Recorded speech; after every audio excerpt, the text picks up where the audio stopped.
Hello everyone, this is your friend Shinobi Nexus 2.0. Welcome back to the channel. Enjoy the fanfic. And let's begin. Part 5. Always remember that the future comes one day at a time. Dean Acheson. I swung by the mission's desk to drop off my report. Uruka-sensei was there, and he brightened considerably and waved me over to his desk. Nice and early, he approved. I'm glad you didn't pick that habit up from your sensei. We probably won't see his mission report for another 3 weeks. He huffed. I nearly giggled. There was nothing Uruka-sensei hated more than late homework, and apparently that extended to mission reports. There wasn't actually an official time limit within which mission reports should be delivered, since there was always the chance of hospitalization and so forth, so it was just understood that it should be as soon as possible. He flicked through the pages slowly. I could see that he was actually reading what I'd written rather than just making sure I'd filled it out correctly. I guess Naruto must have already told you all about it, I said. I'm hoping most of that was exaggeration, he said ruefully. But I see it really did get upgraded to A rank. Yup. It wasn't really that bad, I tried to lure him. I mean, it was scary at the time, but looking back I don't think we were actually in all that much danger. He looked at me, a strange expression on his face. You know, 2 months ago you were still my student at the academy. If someone had told me. I waited for him to complete his thought, but he just shook his head and smiled. Graduating has been good for you. Thanks, Uruka-sensei, I said, not quite sure what he meant.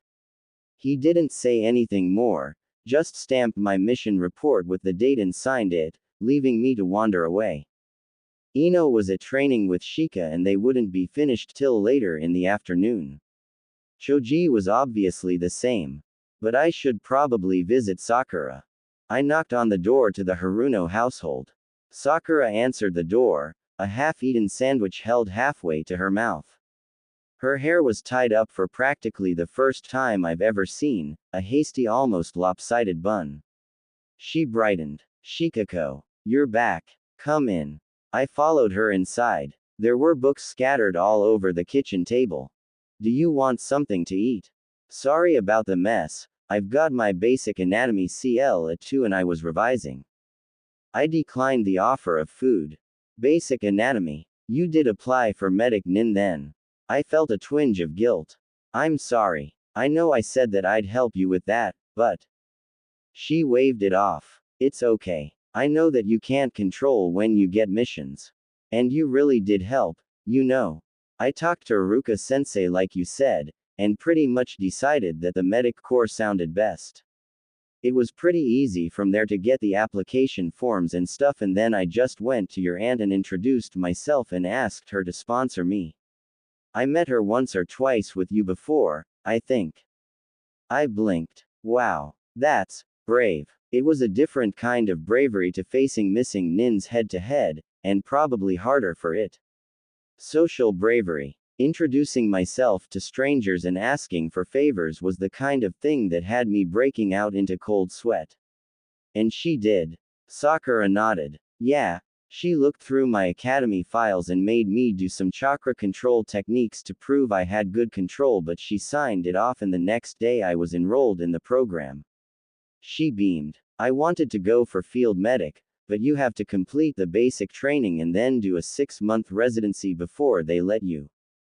Something for the future then, I said. Are you liking it? It's great, she said sincerely. We're only really doing theory at the moment. Basic anatomy, basic chemistry, cellular biology, nutrition and health, that kind of stuff. Our only practical CL at the moment is chakra control.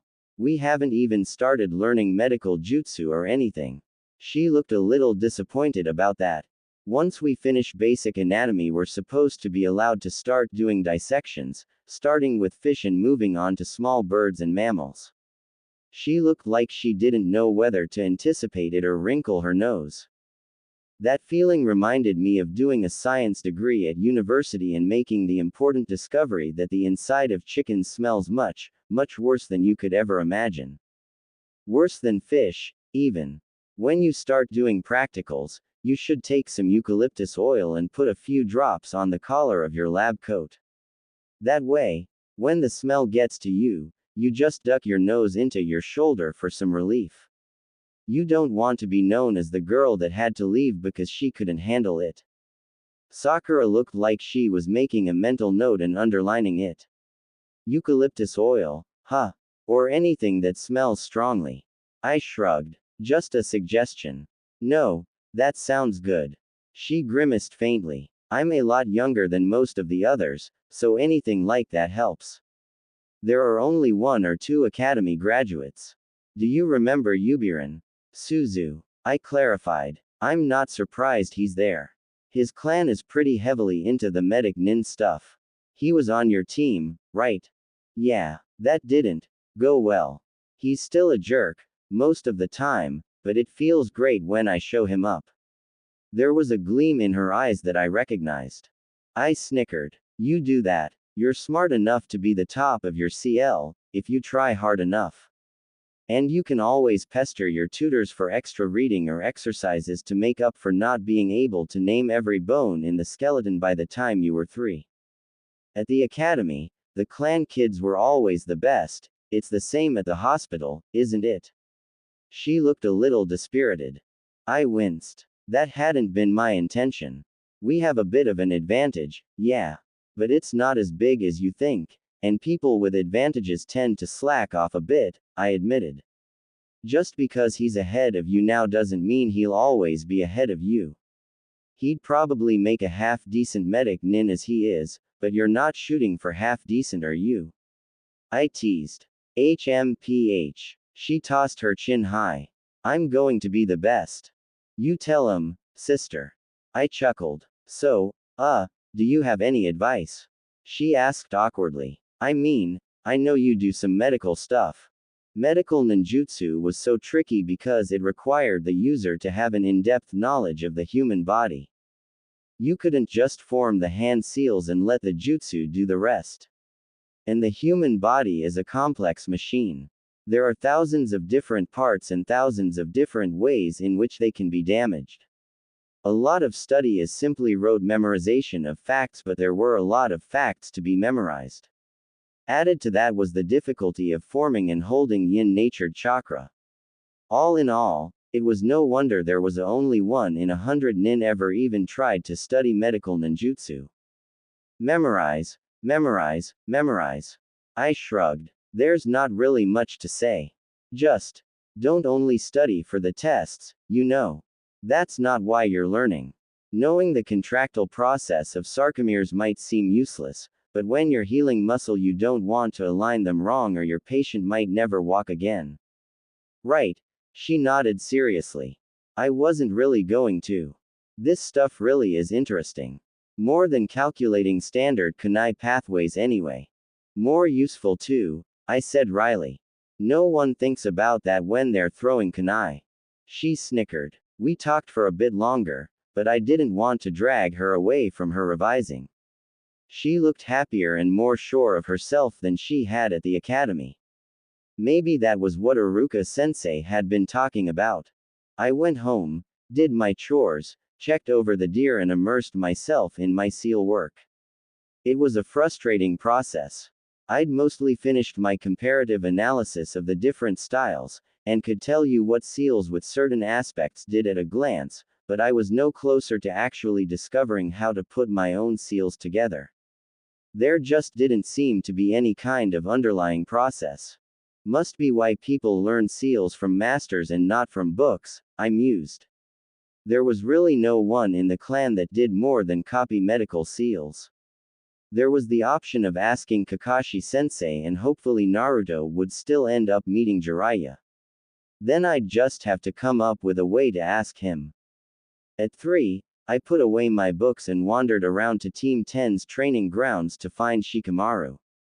Shikako. I heard Ino cry before she slammed into me, nearly lifting me off my feet.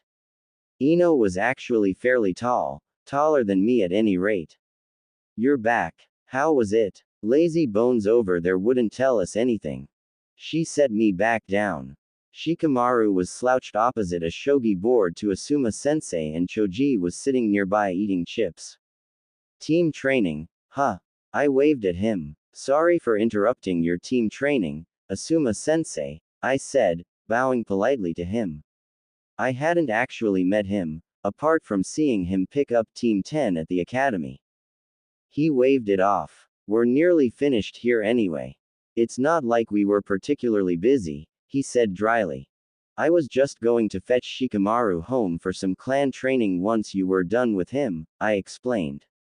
Shikamaru looked semi-interested. Dad's teaching methods sat well with Shikamaru because they didn't actually force him to do anything. No, I said sweetly, setting up for the wonderful realization. This was going to be good. What? He frowned. I resisted the urge to cackle. Mum is. Shikamaru froze. His fingers twitched. His entire posture screamed, escape and evade. Why don't you tell Ino about your mission? He said weakly. She's been wanting to hear about it all day. He cast a pleading glance at Asuma. Well, I don't want to interfere with clan training, Asuma-sensei said, amusement writ all over his bearded face as he cheerfully threw Shikamaru to his fate. There was possibly a hint of, ahaha, revenge in the idea. Ino looked torn between wanting to hear my mission and gleefully throwing Shikamaru into his worst nightmare, work. We can catch up tomorrow after training, she decided finally. Shikamaru groaned, sounding like he was in pain already. He was so melodramatic. His next step would be to be completely uncooperative and refuse to move. Better yet, I said to Ino. You can walk with us. I'll tell you on the way. You want to come too, Choji? Game, set, match. Oh, I've heard all kinds of rumors about it, Ino said, before kicking Shika squarely in the thigh. Up, lazybones, time to get moving. We're not standing around waiting for you forever. Her voice started to take on her shrill, dealing with Shikamaru, tone. He hated it. Choji wandered over and offered me a chip. That's kind of mean, he commented. Setting Ino on him like that. I'd never get him home otherwise, I admitted. We'll not if he knew there was training waiting for him and if I didn't say anything he'd suspect it anyway. Choji chuckled. Why is your mum training you anyway? I thought your dad usually handled that. I shrugged. It's to do with my mission. Mum got worried, you know. So she wanted to make sure we weren't going to get hurt out there. Your mission? Choji asked. Well, it went downhill pretty badly, I started. Ino practically dragged Shikamaru over by his hair and the four of us headed towards the Nara clan grounds. I didn't spin the story nearly as much as I had with my parents. There wasn't really a need to. Choji listened non-judgmentally, while Ino oohed and ahhed over what her Sasuke-kun had done. By the time we reached the house, she had stars in her eyes and was probably going to race off to see him. I shrugged. Not my problem. Training was harsh. It would surprise exactly no one to learn that Mum was a strict taskmaster. She didn't just teach us the earth-walking skill I'd asked, she drilled us in taijutsu, throwing skills, not just stationary but running, jumping, twisting throws, and even our shadow possession capture speed. Even flushing my muscles with chakra to wash away built-up lactic acid didn't help that much. Halfway through training I had to switch over to chakra enhancing everything like Shika was doing just to survive. Alright, Mum said, finally satisfied as the light started fading. That'll do for now. For now, Shika croaked, falling backwards to lie on the ground. Never again. If you kept up with your training, you wouldn't be so tired right now, Mum admonished. Don't think I don't know that you've been skipping your exercises. Shika looked faintly guilty. Troublesome. We've still got a long way to go. I yawned. I hadn't been slacking, but I think I could have been pushing harder as well. The next morning dawned bright and clear. It was easy to fall back into the routine of going to the training fields and waiting for sensei to show up. Spar, Sasuke offered with a smirk. You're on, Naruto said, immediately. I nodded. Same rules as usual. Sasuke cast a considering gaze at both of us. Let's have a free-for-all, he suggested. Teamed up, Naruto and I always beat him, though that was pre-Sharingan. Naruto froze and then grinned. I'm totally going to kick your, he said, elated. Because Sasuke had just recognized him as a credible threat in his own right.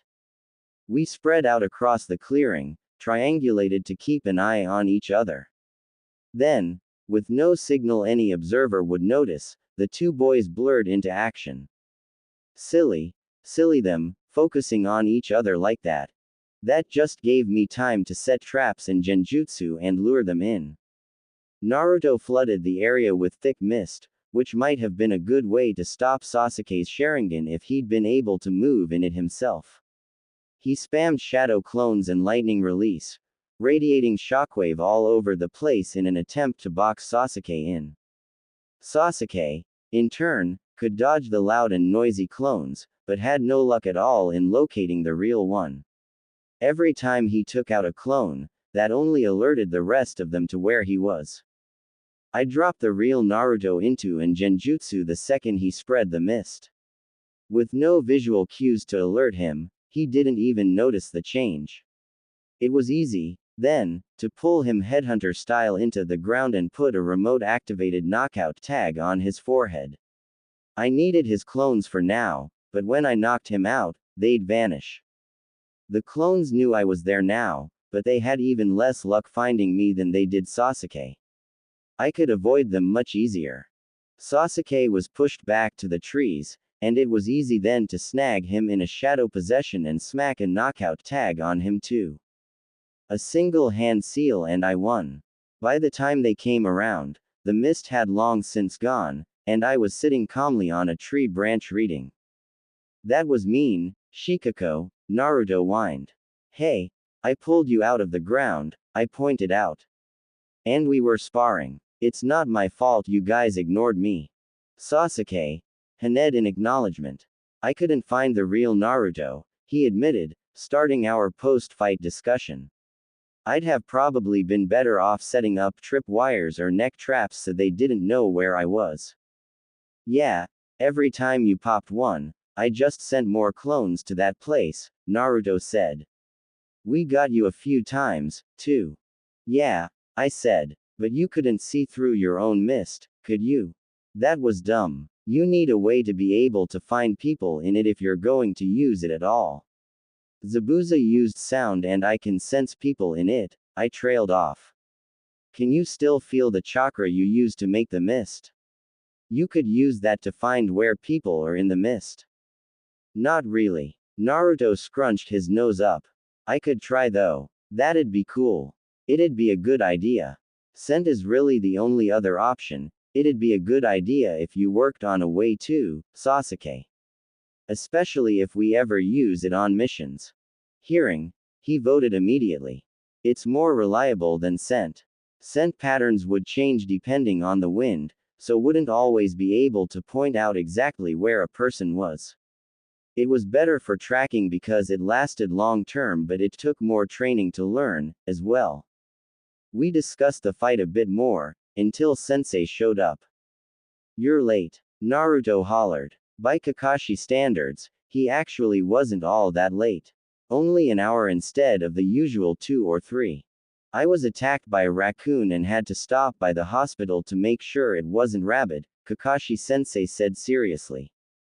Naruto and Sasuke snorted in disbelief. I ignored them and jumped to my feet, pulling 3 sealing scrolls out of my jacket.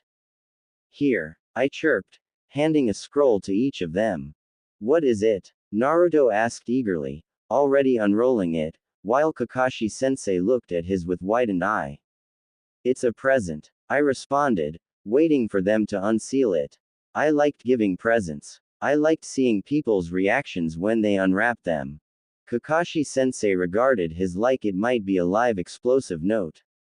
Naruto pressed his chakra into the kanji to disgorge a picture frame. It was from our celebratory dinner, of the 4 of us playing shogi. It was a good picture. I was gesturing at the board and talking to Sasuke, who was almost smiling while leaning on Naruto, who was grinning ear to ear, while Kakashi-sensei sat on the sofa, forearms casually braced on his knees looking over our heads. It was much less formal than our team photo. Mum had them printed, I said. I thought you guys would like a copy. The silence started to stretch. I began to wonder if it really was such a good idea. This is really awesome, Naruto enthused, tackling me with a hug. His eyes were a little misty. I'll put it on my shelf next to our team photo. Believe it. I giggled. Thanks, Sasuke said, voice soft. He tucked his scroll away into his pouch. You're welcome, I said. Well, it's nice to see you all so happy, Kakashi-sensei said after a pause. Because it's back to doing D ranks. Naruto groaned. We'd done a few more D rank missions, weeding gardens and walking dogs and shopping for groceries, and the utterly infamous Catch Tora mission, before the Hokage offered us another C rank. A small band of thieves have stolen an artifact from one of the ladies of the daimyo's court. It's apparently made of solid gold, so is worth quite a bit, the Hokage explained. But more than that, it's a traditional heirloom and an important symbol of the family. Your mission is to retrieve the statue with a secondary objective of capturing the thieves. None of the thieves are noted to have ninja training, but you should be on your guard all the same. You bet, old man. Naruto exclaimed. We'll have that statue back before you know it. He grinned, folding his hands behind his head. The Hokage chuckled. I'm counting on you to do that, Naruto. He threw Kakashi-sensei the mission scroll. Kakashi-sensei scanned through the details quickly. All right, kids. Grab your mission packs and meet me at the gate ASAP. Short-term mission gear only. This shouldn't take more than a day.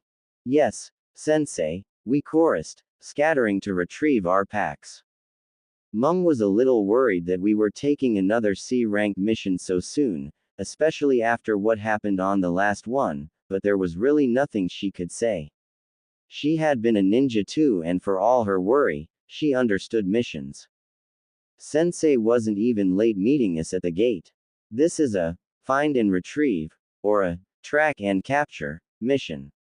It's a little different from our last C rank, which was a standard bodyguarding mission. We don't really have time to go over the details now, but I'll brief you when we get closer to the location, he said, perfectly businesslike. We jumped through the trees, pushing hard but not enough to tire ourselves out. We seemed to be heading north, which made sense as the capital was located to the northeast of Konoha. We broke for a late lunch, and Sensei spread out a map on the ground. Now, he started. We're not exactly a tracking team like Team 8, but that doesn't exactly matter. If you have enough information, you can substitute logical deductions about enemy movement to chase and pursue tactics. In some cases, that's even better, since we can cut them off from ahead instead of trying to run them down. Huh? Naruto asked. How are we going to find them? According to our intel, the thieves who took the statue are headed towards Akata Lake. The palace guards pursued them as far as Togepi but were overcome. Therefore, they'll be either traveling on land following this forest path or sailing by boat down the Kanagawa River, Kakashi-sensei said, tracing both routes out on the map with his finger. If they were clever, they'd do both, I said, eyeing the map. One with the real statue, the other with a decoy. Kakashi-sensei hummed. The palace guards reported there were only a small number of thieves, 5 or 6, so it's unlikely they'll split up unless they're very confident in their skills, and trust each other. Unlikely. The thing about thieves was that they stole things. Even from each other. We're going to split up into 2 teams and lie in wait for them. In terms of team balance, I should go alone and you 3 should stick together. I nodded. It made sense. Splitting us up would weaken us, and none of us could offer much to Kakashi-sensei anyway. What do you mean by that? Naruto asked, tilting his head in confusion. Are you saying Sasuke needs all the help he can get? It was said so innocently that I did a double take. Sasuke twitched. You're the one that needs all the help you can get. He turned to Sensei. I know we're not up to your level yet, but isn't 3 to 1 too much? You could take Naruto off our hands. Subtract his skill from yours and we'll be even. You've got to be kidding. Naruto yelped. Why would you subtract my skills? Because you've got nothing to add, Sasuke retorted smugly. The words were harsh but their tones were more teasing than insulting.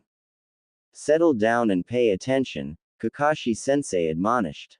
I'll watch the pier and you three watch the forest path. If the thieves appear, notify me immediately. Do not take them lightly.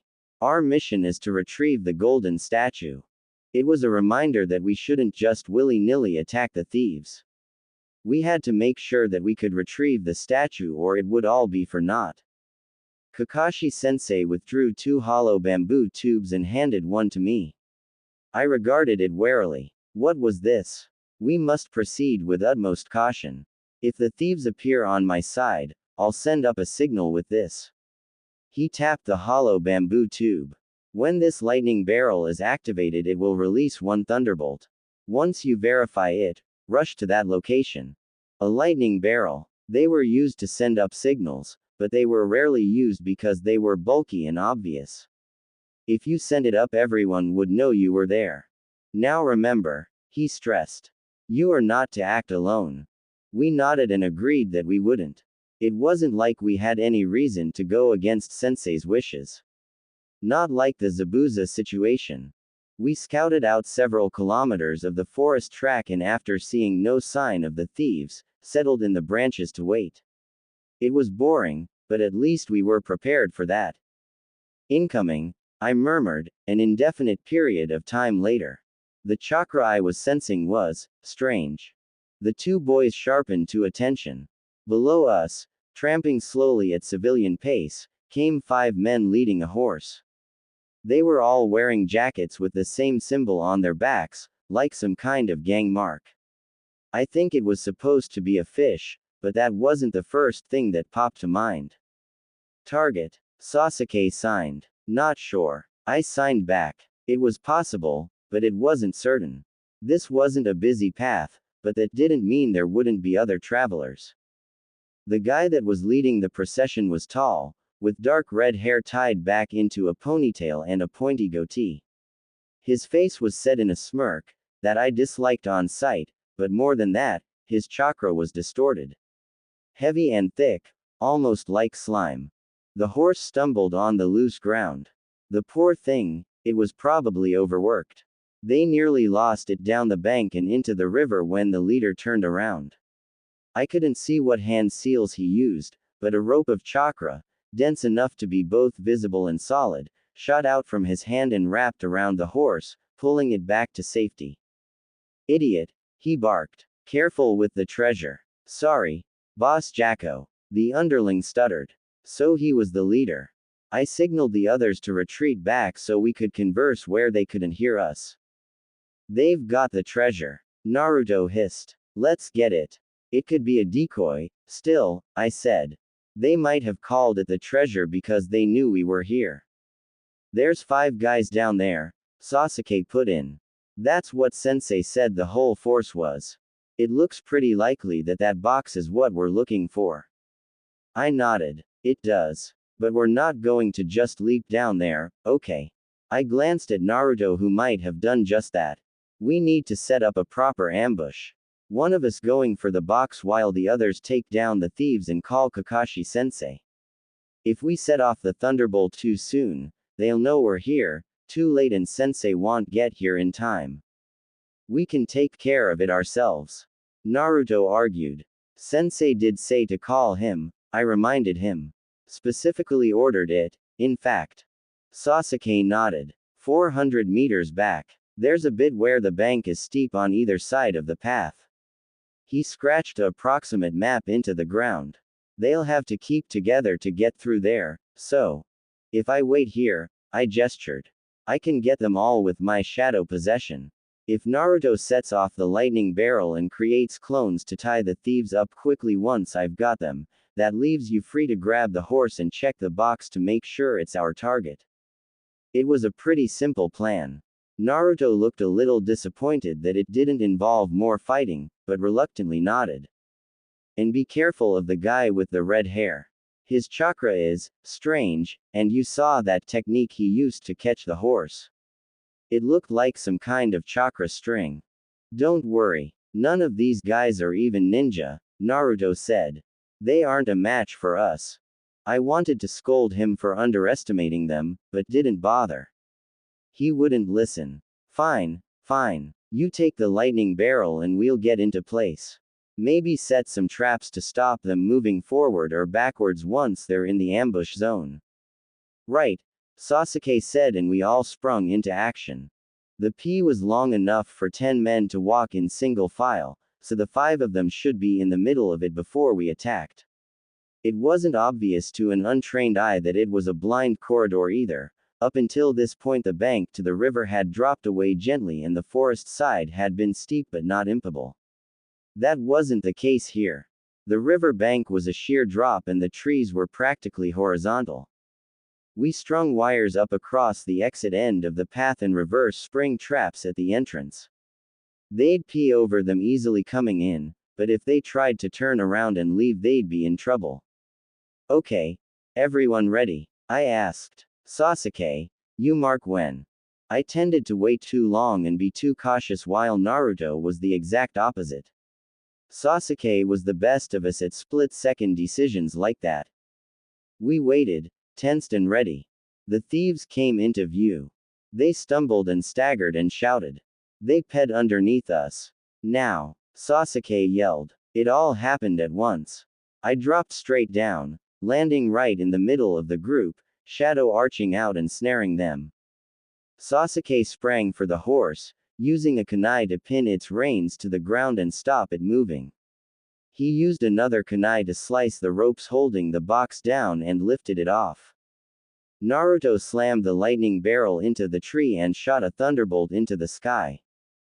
Jacko reacted fast, too.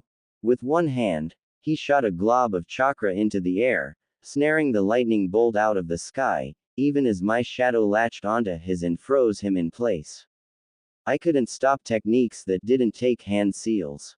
The other hand shot a glob at Sasuke. Look out! Naruto shouted, throwing the useless bamboo tube at Jacko, and leaping to pull Sasuke out of the way. I solidified my hold, spinning my hands until my palms were facing my eyes. If Jacko tried again, he'd shoot himself in the face. Sasuke twisted out of the way, trying to keep hold of the box and keep his footing on the steep rock. The boys collided, rolling back from the bank, the box wedged safely between them. Hey, what the hell is this? Naruto shouted as he tried to stand and found the glob of blue chakra sticking his and Sasuke's hands together. Like it, I'm a natural-born thief who's rotten to the core. So as you can see, even my chakra is foul. Jacko chuckled. Even a ninja is helpless when his hands are tied. When I get free, I'm going to kill you all. Whatever. Get off me, Naruto. Sasuke appeared very unimpressed at Jacko's threat. He used his one free hand to wedge the box open. This is the treasure, he confirmed. Good, I said, starting to feel the strain of holding so many people in shadow possession. Can you tie these guys up now?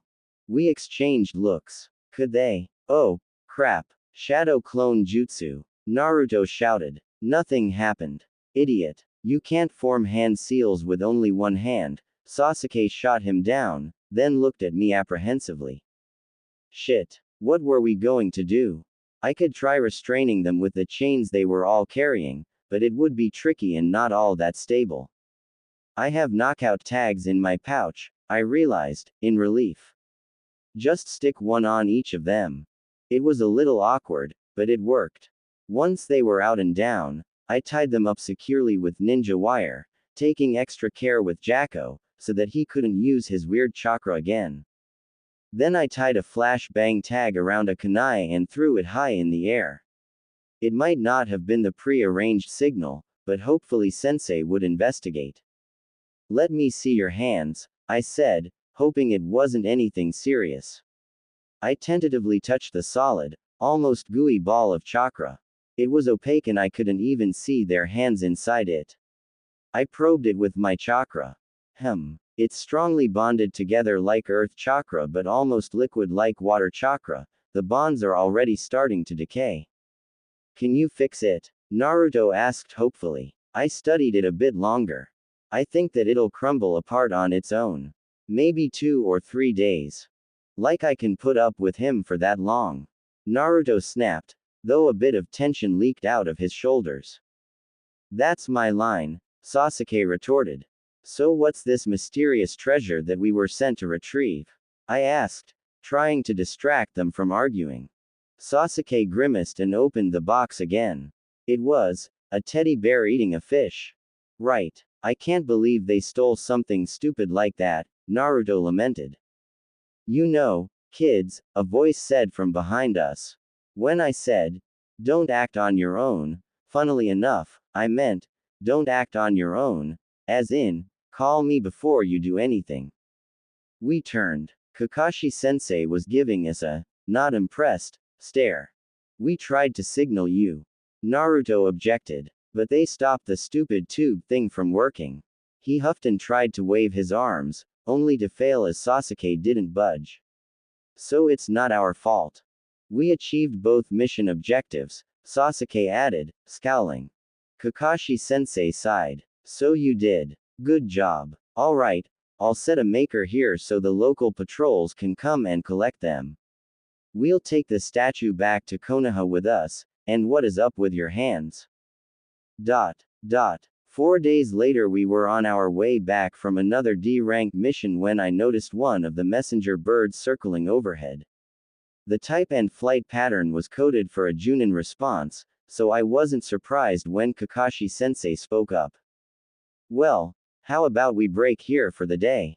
I have to go and submit a mission report. He smiled, his eye crinkling into a curve. That was the beauty about being known for having lame excuses, I guess. He didn't even try and come up with anything believable. Bye, Sensei, I said, as Naruto grumbled. Kakashi Sensei vanished with a cheery wave. We looked at each other awkwardly for a second.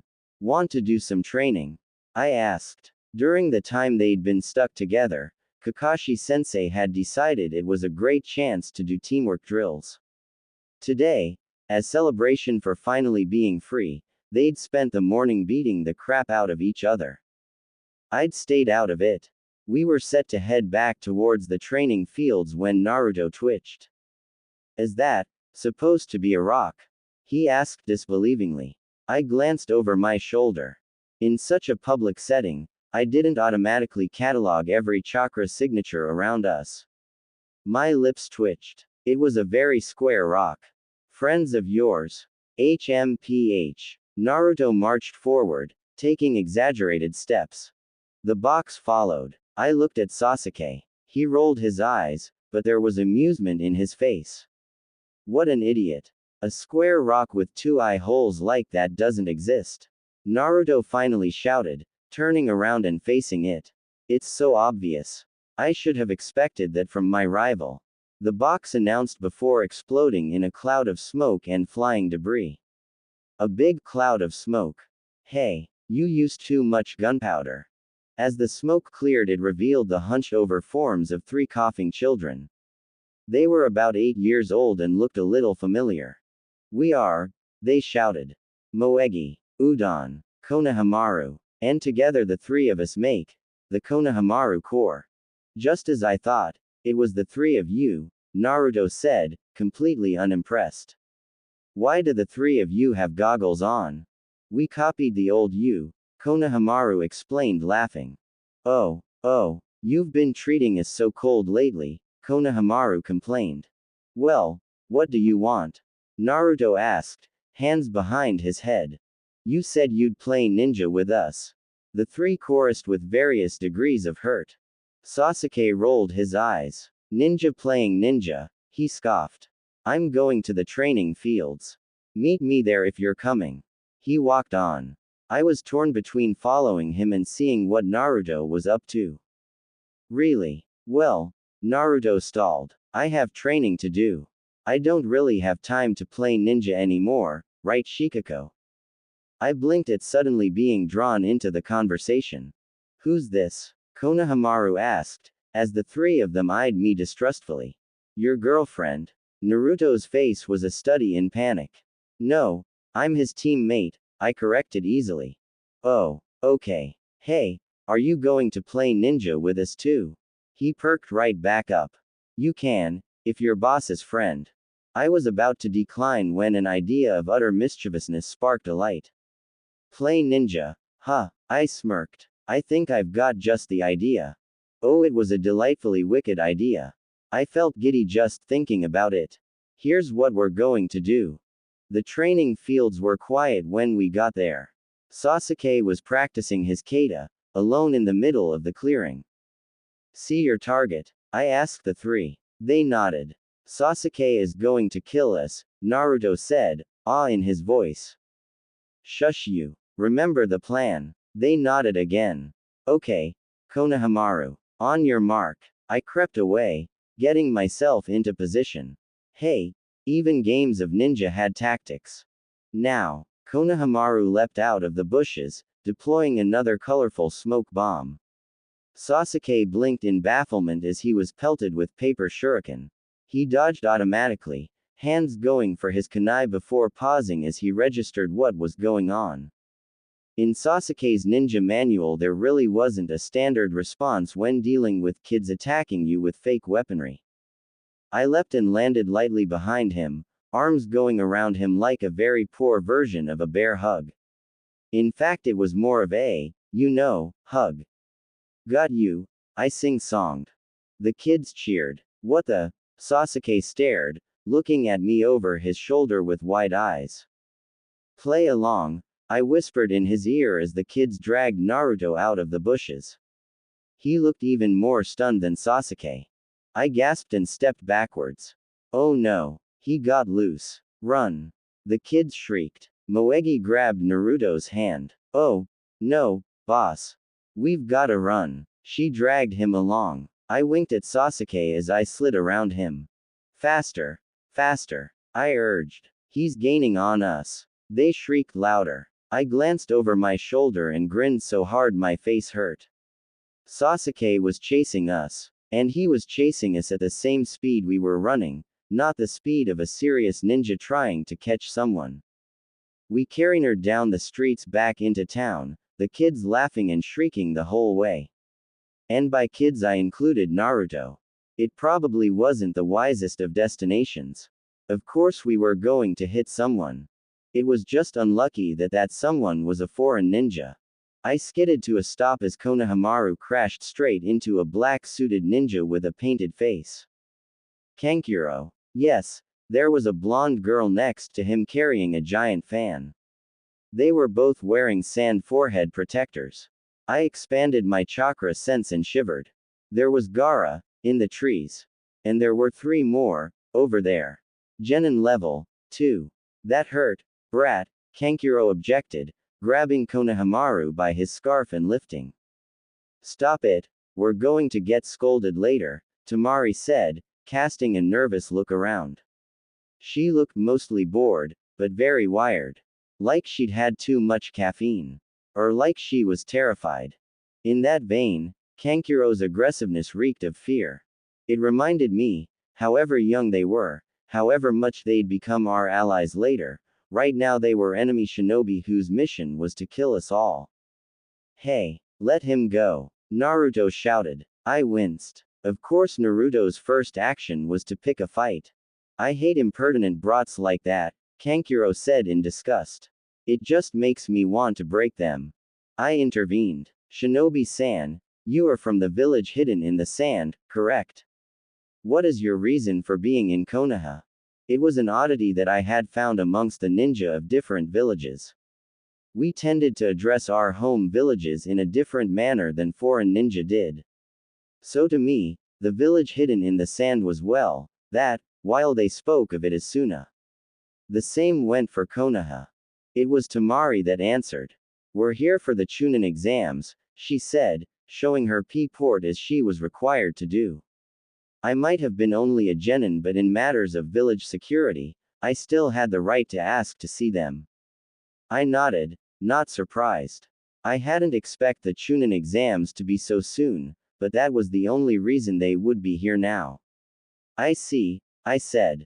May I remind you that the streets are regarded as civilian areas and that violence is prohibited in these locations. If you are wishing to train, I'm sure there are several designated training sites allocated for you. Kankuro scowled fiercely, expression highlighted by his kabuki paint. He looked like he was thinking about attacking anyway. Behind me, Sasuke shifted into an attack-ready position. Kankuro, a voice rasped. You are a disgrace to our village. I'd sensed Gaara before, but he'd moved quickly, and now he was visible standing easily on a tree branch. His chakra felt mad, and it was like he was constantly radiating killing intent. Kankuro froze, and then carefully and gingerly returned Konohamaru to his feet. Konohamaru scuttled back, so he was hiding behind Team 7. Gaara, Kankuro said, voice wobbling a little bit. Tamari looked uneasy. More than uneasy. She looked terrified. Oh, she was trying to hide it, but every line of her face, every twitch of her body, every hitch in her breath spoke of terror. Have you forgotten the reason we came here? His voice didn't rise or waver, and it still made all the hairs on my arms stand up. I know. They challenged us, Kankuro tried to explain. See, here's what happened. Shut up, or I'll kill you. His eyes narrowed, just a fraction. Kankuro backed down. Fast. I could feel the astonishment radiating from my teammates. That was an overreaction, from our point of view. Right. I was out of line. Sorry, Gaara. I was totally out of line, Kankuro babbled, holding his hands out in a surrender pose. Tamari shifted beside him. I'm sorry for any trouble he caused, Gaara said, turning to us. There was no interest in his voice or expression. I bowed anyway. It was just a misunderstanding. It was nice to meet you, I said. Gaara's attention focused the feeling of killing intent, but it wasn't particularly strong at the moment. It just had potential. Gaara reappeared on the ground in a swirl of sand, ignoring us once more. Let's go. We didn't come here to play games. All right, sure, Kankuro agreed. We watched them go. So, what was all that about? Chunin exams? Naruto asked, puzzled. I felt like face palming. Boss. Those are the exams every genin has to take in order to become a Chunin, Konohamaru explained. Oh, I am totally there, Naruto exclaimed. Chunin, here I come. Sasuke was still watching the direction that the Sand siblings had gone. That guy, with the gourd, he muttered. His eyes. I bit my lip. Be careful of him, Sasuke. His teammates, they were terrified of him. Not just scared, full out terrified. I don't know if there's anyone that scares me so much. Not quite true. Kyuubi did, but I could hardly say that. More than Zabuza scared us, even. I see, he said, but his eyes stayed focused down the street. I dreaded the look in his eye, all humor from before gone, leaving nothing but a black void. Keep your wits about you, mage, true tests never end. Pride Demon, Dragon Age Origins. After seeing Gaara, I wasn't particularly surprised when Kakashi-sensei announced that he'd entered us into the Chunin examinations. I hadn't really expected the Chunin exams to show up so fast though. We'd only been genin for 2 months. There was a reason that rookies were usually never entered in the exams. The minimum qualifications to enter were 8 completed missions, with at least 1 at a rank higher than D, and most rookies didn't manage to get that done so quickly. Added to that, with only 2 months' experience, we were at a severe disadvantage. But that would solve nothing. Orochimaru wouldn't be stopped by the rules of the exam. He'd find Sasuke no matter what. Leaving when I knew there was an attack coming, that was the height of cowardice. To abandon your duty is not courageous. Below the courageous there is nothing. The words of the first Hokage. Konoha ninja lived by them. Could I really abandon them now? And, if not Naruto, who would fight Gaara? What would happen to Shikamaru? To Ino? To Sakura?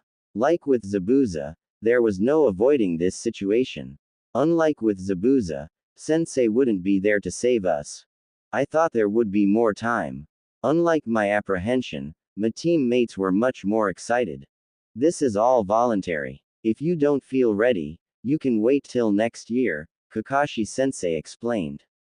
Whoever wants to take the exams, sign the application forms and come to room 301 at the academy. It starts at 3 p.m., 5 days from now. Alright, Kakashi Sensei, you rock. Naruto launched himself at Sensei, catching him in a tackle hug. Kakashi Sensei flailed, just a little bit. Why did I get the team of cuddlers? Kakashi Sensei muttered, peeling Naruto off himself. Team cuddler, I repeated, voice serious, but I couldn't hide the mirth dancing in my eyes. I was distracting myself by latching onto something so ridiculous and I knew it. I don't know, Sensei. That's not exactly a name that will strike fear into the hearts of our enemies. Sasuke snickered. We should totally have an awesome team name. Naruto agreed, running with the idea as he was dropped back down to the ground. And then when we introduce ourselves we can go all, and we are the great team, He frowned. Team Sharingan, Sasuke suggested. No way, Naruto yelped. We have more Sharingan than any other team in Konoha, Sasuke pointed out logically. We also have more orange and we're not being called team that, I said dryly. Besides we have 5 non to 3 Sharingan eyes, so it's not really representative. You suggest something then, Shikako. I was useless at naming things.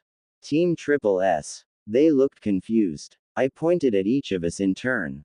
Shadow, Sharingan, surprise. Sensei choked on a laugh. Sasuke snickered again. Nah, he said. We'd have to keep explaining it. Wouldn't be funny after the first time.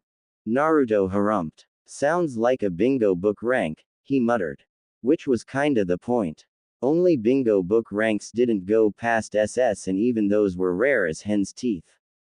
Team destruction and team confusion were thrown out for not being meaningful and team friendship was rejected for being too pansy. Team world domination, I suggested offhand, going for the exact opposite of pansy. There was a pause. Something you aren't telling us, Shikako? Sensei asked dryly. Nah, that'd be too troublesome, I replied, yawning. Team trouble, more like it, Sensei muttered.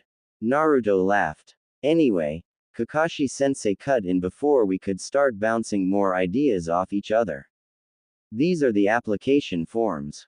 He handed us each a slip of paper. They were fairly straightforward. I looked at the one in my hand. Shikako Nara. I, Kakashi Hatake, recommend the above-named student for participation in the Chunin examinations. Junin, Kakashi Hatake. Do you think we're ready, Sensei? I asked, being hit by the reality of the situation again. It wasn't really the Chunin exams that I was scared of, it was everything that was OCIATED with them. I do, Sensei said seriously, I crinkling with a good-humored smile. I know we've only been a team for a short time, but I think you 3 know more about being a ninja than Genin with years more experience. You'll define. Yeah, Naruto cheered. I'll bet we'll go up against a lot of really wicked ninja. Like those hidden sand guys. We won't be doing any mission from now until whenever you 3 finish the exams. That was a polite way of saying, fail, I think. So you won't need to meet up here in the mornings.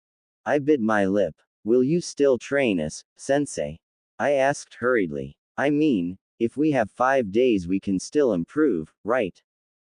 If only there was some technique that would enable us to win against Orochimaru. I snorted at the very idea. Ninja fights didn't rely on techniques so much as what you could do with them. We were nowhere near his league. Well, Sensei said, it'd probably be best if you improved what you already know. Please, Sensei, Naruto begged. You know tons of awesome jutsu, right? Sasuke also saw the benefits of it. You must have some idea of the skills that they will be examining, he commented. The content of the Chunin exams changes every time, Kakashi-sensei said. And Junin with students are very much not included in the planning process. He looked at us and sighed, stuffing his hands in his pockets. Though I suppose it can't hurt to tell you that the Chunin exams usually have 3 stages. Some kind of decision-making test, a survival exercise, and a one-on-one tournament. Most of the older genin will have probably done at least one Chunin exam before, so you'll be at a disadvantage there too. Sasuke scoffed. That just means they failed. If I were going to teach you, what would you want to learn? Kakashi-sensei asked blandly. Naruto shouted. Cool jutsu, almost immediately. That boy had a once-track mind. Hiding, I said slowly, mind working speedily, examining possibilities, tossing over ideas at warp speed. An escape. There was definite surprise on their faces. Naruto asked. Why would you want to learn that? We don't need to run away. We'll just kick.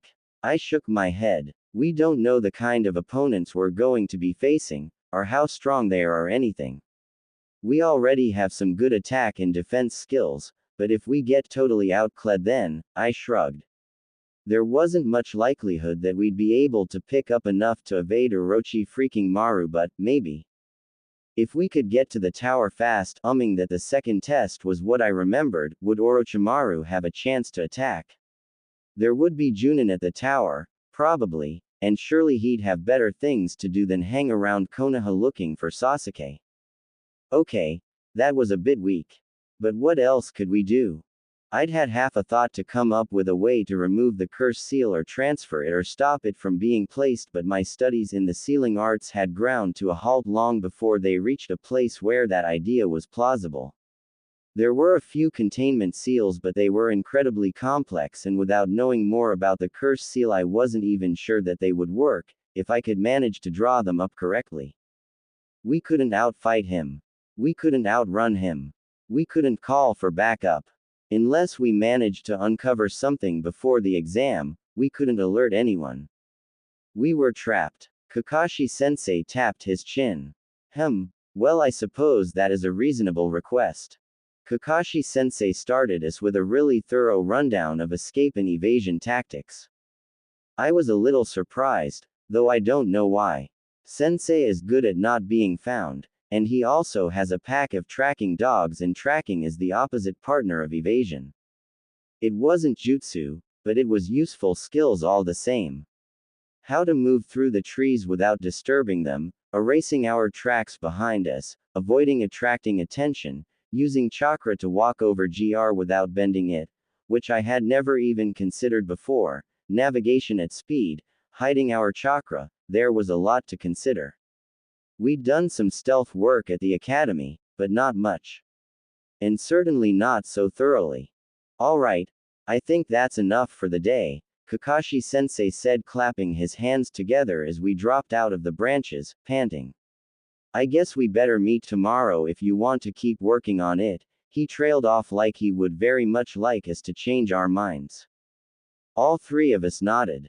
He sighed. Fine. He puffed away in a cloud of chakra smoke. I still think that we'd have been better off learning a cool new jutsu, Naruto muttered. I shrugged, unremorseful. You've still got your hidden in the mist jutsu to work on, don't you? And I know Sasuke has been practicing with his Sharingan. Besides, we don't know what kind of jutsu we need, so if we do learn something it might end up being useless and we'll have wasted our time. He didn't argue my logic, but he still clearly didn't like it, crossing his arms and pouting. Idiot, Sasuke sighed. Want to spar again? Naruto jumped at the chance, but I shook my head. I've got to get home. Mum's expecting me. I waved goodbye as I left, the sounds of a fight starting up behind me almost immediately. It was good practice for them to fight each other, and not one of us ever fell for the same trick twice. There you are, A lazy voice interrupted me when I was halfway home. I've been looking for you. I paused and turned. The voice was right. The face was right. The lazy slouch was right. The agonizingly slow pace of his walk was right. But the chakra was wrong. You got recommended for the Chunin exams? Shikamaru asked, tilting his eyes towards me. I confirmed, wondering who was playing what game. So did Team 10. He looked surprised. Mistake. Kakashi-sensei told you. No, I said and didn't elaborate. Shikamaru and I knew each other's thought processes inside out. There was never any need to elaborate. His expectant expression faded after a few seconds and he yawned. Troublesome. It was someone that knew us, at least. They wouldn't be able to do such a close imitation otherwise. I'm not going to enter, he said. You shouldn't either. These ninja are very advanced and they have no mercy. If you try to fight them, you could lose your life. Bingo. This was a ninja village. Tests weren't confined to CL room hours. Simply having our names put forward for the exams looked like it was enough. It made sense. Entering weak shinobi in the exams could potentially ember a village and we were rookie genin. His chakra was a dark olive green, rough to the touch like canvas over thick padding. Like a flak jacket, a chunin vest. It was a sight that invoked comfort, familiarity, safety in every child in Konoha. There was only one person it could be. Now how to pee the test. To show what they wanted to see, or prove I had exceeded their expectations and noticed the test at all. Or both. That's mean, Iruka-sensei, I sighed, wrapping my arms around myself. Targeting my weak spots like that. I might not be the best shinobi but I can handle myself. Besides, how are we ever supposed to know what we can do if we don't try? His surprise was palatable. The image of my brother faded and Iruka-sensei stood there instead. Very good, Shikako, he said, chuckling. When did you work it out? I could have given a lot of answers. Instead I tilted my head and gave him an approximation of sensei's cheerful, not telling you anything, smile. It's way too much effort for Shika to come looking for me, I said. It was truth, to a degree, but lacking any factual information. Okay. Maybe I was slightly annoyed at him. It was a mean test. I wondered if he was going to try something different with the others. There wasn't anyone that would shake Naruto's confidence in himself. You know, Iruka-sensei said hesitantly. You don't have to take the exams now. There's nothing wrong with waiting a few months for the next round. I smiled at him, properly this time. It's okay, Iruka-sensei. We'll do fine. So did anything weird happen to you guys last night? I asked casually at training the next morning. Naruto looked startled. How do you know? I was, talking to the Konohamaru Corps when this jerk kidnapped Moegi. Sasuke looked immediately suspicious. I got attacked too, he said. You think? It was a test, I confirmed. Wait, what? Naruto waved his hands. Back up. What test? To see if we were good enough for the Chunin exams, I said. Someone transformed into Shikamaru and tried to convince me not to participate, but I called them on it. Yeah, that was the gist of what I got too, Sasuke said. I eyed him. There was definitely more to the story there. I fought the guy off. He shrugged. Naruto? I asked expectantly. Yeah, he frowned. This jerk kidnapped Moegi and ran off with her. He tied her up and everything. You're saying that was a test? She was really scared. She probably knew you were going to rescue her, I said. I didn't think Iruka-sensei would do anything that would frighten a child long term, but maybe he hadn't been doing all the tests. It probably gave her an exciting story to tell at the academy. I guess, he muttered. So how'd you rescue her? Sasuke asked, sounding completely indifferent. Naruto perked back up. I was really awesome, he said, tucking his hands behind his head and grinning. He had her tied to a tree, see? And he made a ransom demand, that I get the scroll of sealing, Actually, it's weird that he chose that, isn't it? That's what Mizuki. I trailed off. Naruto nodded. Yeah, I mean, it must be famous if so many people know about it.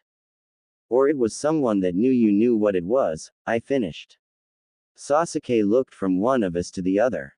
Anyway, I distracted him and made a shadow clone that snuck up behind them, then I used the replacement jutsu to switch Moegi out for a straw doll. He looked really pleased with himself. Wait, what? I said, sure I'd misheard. I switched Moegi out for a straw doll, he repeated. With the replacement jutsu, you know. I looked at Sasuke. He looked at me. He shrugged. You switched Moegi with a straw doll, I repeated. That's what I said. Geez, he said, annoyed. Could you show me? Like, pretend I'm Moegi, and Sasuke is the bad guy, I said, moving to stand next to Sasuke. Okay. Naruto agreed readily enough, but he still looked puzzled. So here I am distracting the jerk over there, he said. And that's my clone in the tree. He was actually pretty good at creating clones without smoke. It just sort of wavered into existence. Shimmered, maybe. And then it used replacement. There was a tugging pull, like I was using replacement but wasn't in control. I nearly fought it, but managed to stop myself. I wasn't sure if that would leave me in tiny pieces across the clearing and I didn't want to find out. And Viola. Sasuke stared blankly the straw doll he was holding. I blinked at the clone. Huh, I said. Where did the straw doll come from? Naruto shrugged. Wherever replacement stuff normally comes from. Oh, my God. Words failed me. He didn't. Unconsciously my fingertips formed a circle. If I ignored how impossible it was, then it was the most brilliant thing I had ever heard of. How had I not noticed this before? I sat down. Hard. Of course, I said. If you can't make illusionary clones because you don't have the chakra control for it, why did we assume you could do the other two? They aren't that different. There were a lot of theories about Naruto's unique transformation skill. I'd already seen him transform clones into other objects, but I'd pegged that off as them being chakra constructs. They didn't have to keep a human shape. What? Naruto asked, baffled and a little worried. Me the doll, I asked Sasuke. He handed it over without complaint. It's a chakra construct. Like a shadow clone, I see. I looked at Naruto's blank face and decided to explain. A normal replacement jutsu switches your body with an object nearby that is of similar size and m. It's like a rubber band. If you stretch it out and let it go, the recoil pulls the two things in opposite directions. What you're doing is creating an object instead of finding an already existing one. Like a shadow clone. That means you can swap other people with it because one half is always you, just the opposite half to what people normally use. Does it matter? Naruto asked. I smiled. It's a good thing, Naruto. A very good thing. It means that you don't have to look for things to switch with, right? So you can almost teleport. If you need to get behind some guy, you just create something there and bam. He brightened. That does sound pretty awesome. I nodded. Okay. So, replacement training, I suggested, looking at Sasuke. He looked as baffled as I felt. But we know how to do that, Naruto whined, scrunching up his nose. We're doing lame training with sensei and now you want to do replacement jutsu. I was losing him. Replacement tag, I suggested slyly. You can take only 3 steps, everything else has to be replacement jutsu. I switched out with a tree branch and dropped down behind him. Tag, I said gleefully, before using another replacement jutsu to cross the clearing. Hey, get back here. Even now that I knew what he was doing, it took a while to actually see it in action. Now that he was consciously aware of it, it seemed to disrupt his concentration and his replacement technique failed more times than not. Still, Sasuke and I had to scout out possible targets to switch with, which didn't happen automatically. Once Naruto got back into the swing of it, he had an advantage over us. Then again, Sasuke and I had better control and a much faster switching speed. If he didn't take us by surprise, we could usually get away in the time it took him to tag us. Replacement was a remarkably underused jutsu. Getting the hang of using it in combat took skill, which was why Junin tended to use it more than Genin did. That being said, done right it was lethally effective. There was a reason it was considered one of the 3 basic skills any ninja must know. And if I had to turn training into a game of tag so that we could work on it, then so be it. I wasn't exactly complaining. Kakashi-sensei showed up and started running us through more evasion drills. Some of them had the feeling of being highly practiced, but since Kakashi-sensei had never taken a genin team before, I wasn't sure. It was tricky and exhausting work, and afterwards I'd go home and be run into the dirt by Mum. She hadn't exactly been happy to hear that Shika and I had been nominated for the exams, but she was determined that we were going to survive it if we entered. Shikamaru considered the whole thing troublesome beyond words, but there was the understanding that Ino would make things hell for him if he didn't show up. The days ticked down. We sparred some more. For the first time I looked at those fights and tried to measure our progress. Naruto had improved by leaps and bounds, that much was easy to see. He still threw around chakra-draining attacks like nobody's business, though they were much more targeted now, shadow clones deployed for specific actions, combination attacks and simple but effective tactics that could utterly blindside you. You had to put Naruto down hard and stop him completely, or he'd just keep going. Sasuke was faster now. He tended to revert to using fire ninjutsu when he could, though fighting wave after wave of Naruto clones forced him to match them with either taijutsu, or more usually, kunai, shuriken and ninja wire to thin the herd. 2 kunai, with a long stretch of ninja wire between them, thrown to opposite edges of the clearing, was remarkably effective at clearing large numbers of them. It reminded me, vaguely, of a cheese grater. After that, Naruto and his clones tended to duck when faced with projectiles. When his Sharingan was active, attacking him head-on was sheer folly, though it still had limitations, mostly speed and grappling.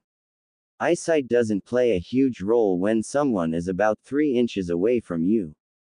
Myself. Well, I could match the 2 boys, and they'd never teamed up on me, so I didn't know how I'd fare there. 3 o'clock this afternoon. Academy Room 301, I said, swinging my feet over the edge of the bridge. Do you think we should bring mission packs? Sasuke paused. Clearly he hadn't considered that. It's in the academy. I shrugged. That might just be where we're meeting. And I didn't know what the time period between the first and second exams was. Straight away. Next day. Short-term mission gear, Sasuke suggested. We were, after all, taught how to survive in the wilderness with nothing more than a sharp stick and those you could find a dime a dozen. Mission gear just made things easier. I hummed. I'll bring an extra sealing scroll just in case. Chunin exams, Naruto chanted. This is going to be awesome. A journey is best measured in friends, rather than miles. Tim Cahill. The academy was bustling with ninja from all nations. We'd shown up early as a tactical decision to scout out the place and competition before the exam began, but it was already busy. The academy building was compact and sturdy and highly defensible. It might have been quicker and easier to chakra walk up the walls to the 3rd floor and enter through a window instead of having to push through all the people in the hallways, but that was actually impossible. You couldn't get in through the upper-level windows. Inside, the hallways were maze-like and the staircases staggered by being in different places on each floor. It was annoying and time-consuming, but it was also a good way to slow and confuse invaders and attackers. The 3 of us were able to navigate with ease, having spent years in this building already, though some of the foreign ninja looked annoyed and confused. Martial arts films. Honestly, if they couldn't find stairs, they weren't very good ninja at all. The 2nd floor was even more crowded than the first, and it only took the intrusive spike of a genjutsu for me to know why. I grimaced. It was an area of effect genjutsu. I did weaken it, shunting it into a corner of my chakra system, so that the illusion wavered and diluted in front of my eyes like I was staring through colored cellophane, so I could see both what was real and what they wished us to see. You're taking the Chunin exams and you can't even get past us. One of the two, Genin guarding the door, scoffed as they kicked back a green-suited boy. Rock Lee, I suspected, though I had never seen him before. The spandex suit was too distinctive. Let's move on, I murmured quietly to my teammates. Sasuke's eyes flickered to me. He saw the genjutsu too. But Sasuke preferred confrontation to secrecy. I didn't mind underestimation, and Naruto liked tricking people, but he demanded to be taken seriously. Please let us through, we're supposed to go in there, Tenten pleaded to the two door guards, making her own attempt at getting past them. She was knocked back too, landing heavily beside her teammate.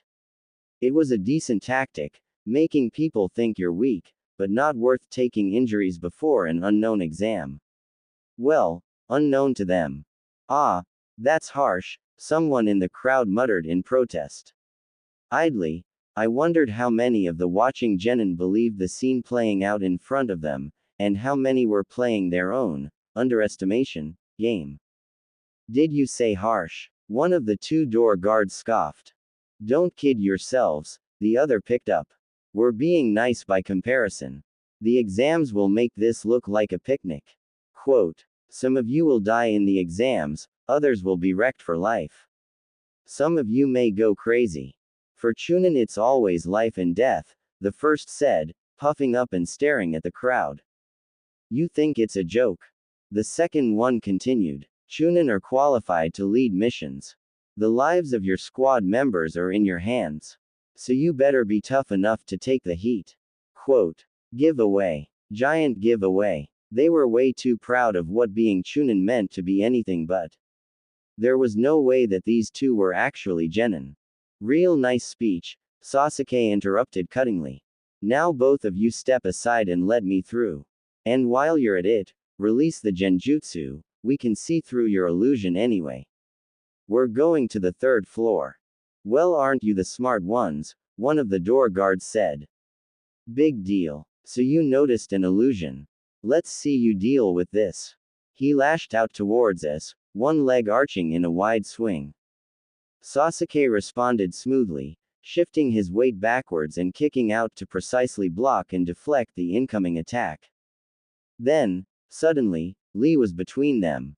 He's fast, Naruto said in awe. Really fast, I noted. Sasuke disengaged easily, sliding backwards and reappraising someone he had just written off as weak. Hey, a smooth, but annoyed voice interrupted. His white eyes marked him as a Hyuga and his covered forehead as a branch house member. Neji, what happened to the plan? I thought you were the one who said to keep a low profile and not to let anyone see our skill level. That was doubtful, but it was a smooth recovery on Neji's part. If you couldn't make it work for your whole squad, make Lee seem like he's the best of you. I know, but, Lee protested half-heartedly. Never mind. It's over, forget it, Tenten said, trying to peacekeep between her two teammates. I knew how that felt. It is just that, Lee said, turning to Sasuke with a strange intensity in his eyes. I wish to challenge you. Tenten sighed. It was I should have expected that, sigh. But Lee, the exam. I challenge you, Lee repeated, ignoring her. Everyone is always talking about the Uchiha clan and how great they are. I want to see if it is true. I figure you will be a good test for me. Beside me, Naruto scowled. Uchiha, Uchiha, Uchiha. It's always Sasuke. You've heard of the Uchiha clan and yet you're challenging me. You must be even more psycho than you look, if that's possible. Sasuke was irritated, yet it didn't seem like he was going to turn the fight down. The Uchiha clan was a sore spot for him, understandably. Living up to the weight of that name must have been difficult, the dead have no faults. This was just what we needed, some idiot stirring up problems when we most needed to stick together. There will probably be chances to fight during the exam, I mentioned, trying to divert them. And we really need to get our applications in before 3. This will not take long, Lee said. That riled Sasuke up. It was one thing to be challenged. It was another thing entirely to be dismissed. His eyes narrowed. You're right, this won't take long. You're going down. Excellent. We will take this to the practice hall. The academy had a number of large empty rooms that could be used for a variety of purposes, emblies, physical exercise and so forth. It would be better to find one of them to fight in than to do it here, in the corridor. Neji snorted. I'm not waiting around while you pick fights. Tenten, let's go. Alright, Neji, Tenten said. Lee, don't take too long, okay. I sighed and followed the boys towards the hall. My chances of talking Sasuke down now were pretty much non-existent. I studied the set of his shoulders quietly. Annoyance, yes, but he was still confident that he could best Lee. And maybe he could, but not here. Being inside would limit Sasuke from using his jutsu, and I was hopeful that he wouldn't exhaust himself before the exam by using ninjutsu anyway. Still, if you two aren't finished by half past, I'll stop this fight, I said quietly as we entered the hall. There was a large open floor, and a balcony for observers. We are not going to be late. Sasuke nodded curtly as they jumped down to the floor below. Why is it always Sasuke? Naruto muttered as we stood on the balcony looking down. Sasuke and Lee had taken to the floor, staring at each other. There'll be plenty of people to fight during the exams, I said. Don't worry about that. Now, watch how Lee fights, so that if we come up against him later we'll know how to beat him. Hey, Naruto smirked. Bet he's not expecting that. Sasuke darted forward, leading with an easy right cross to the head. A testing move. He wasn't moving at his full speed, yet, but it was still fairly fast. Lee made him look like he was moving in slow motion, ducking down easily into a crouch and pivoting, a long leg circling around to knock Sasuke's legs out from beneath him. Leaf whirlwind. Judging someone else's speed was hard. I could almost match Sasuke normally, and if I chakra boosted like everyone else was always doing, I doubled my speed. That was maybe about the speed Lee was moving right now, and he was still wearing his weights. I doubted this was even his maximum encumbered speed. Sasuke flipped over the leg sweep, hand springing to gain some distance. Lee didn't let him recover, leaping into the air and descending on him with a roundhouse kick. Leaf hurricane. Sasuke twisted, not quite able to dodge the blow, but enough to take in on his crossed forearms instead in the face. He skidded backwards. You're fast, Sasuke acknowledged. I think it's time to use this. His chakra pulsed and his eyes began to spin, black bleeding into red. Your Sharingan will not help you here, Lee declared. I know your technique. I know that you can see through your opponent's jutsu. That Sharingan gives you the ability to read his chakra and decipher his hand signs and movements. You can guess what he's going to do almost before he knows himself. The problem is, taijutsu is a little bit different. What's your point? Sasuke said, annoyed. I do not try to hide or disguise my moves. I do not have to. Even if you can read them, you still cannot stop them. You are too slow. Your eyes may be quick enough to keep up with me, but if your body cannot follow, what good does it do? He blurred forward again, swinging low and kicking upwards, intending to catch Sasuke in the chin. Sasuke tipped sideways, the foot grazing past his cheek. It wasn't much of a dodge, but it worked all the same. I knew that speed was one of the weaknesses of the Sharingan, and I'd made sure Sasuke knew it too. It had given me a chance to work on my speed in combat and forced Sasuke to work out how to predict and respond to fast movement. Lee retracted his foot, then lashed out again, catching him square in the stomach, throwing him back across the room. GRK. Sasuke grunted as the air was forced out of his lungs. He forced himself to his hands and knees, then stood, trembling slightly. Unfortunately, that was the most common conclusion to ninja fights. They didn't end through broken bones or injuries, but through chakra exhaustion and disruption of the chakra enhancing your muscles. If you hadn't practiced moving, fighting, living without chakra boost, like I had, moving without it seemed impossible. It was almost like paralysis.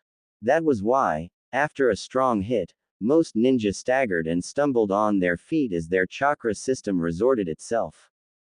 Pain disrupted chakra. That was the whole principle of escaping genjutsu. But it could work against you, too. You know what I believe, Lee said, once more taking his opening stance. There are two kinds of ninja. Those like you who are born with talent and do not have to work at it. And those like me who have to train every day of our lives. The fact is, your Sharingan is the worst match for my extreme taijutsu. Sasuke had gone from annoyed to angry. He darted forward again, lashing out with all kind of combinations.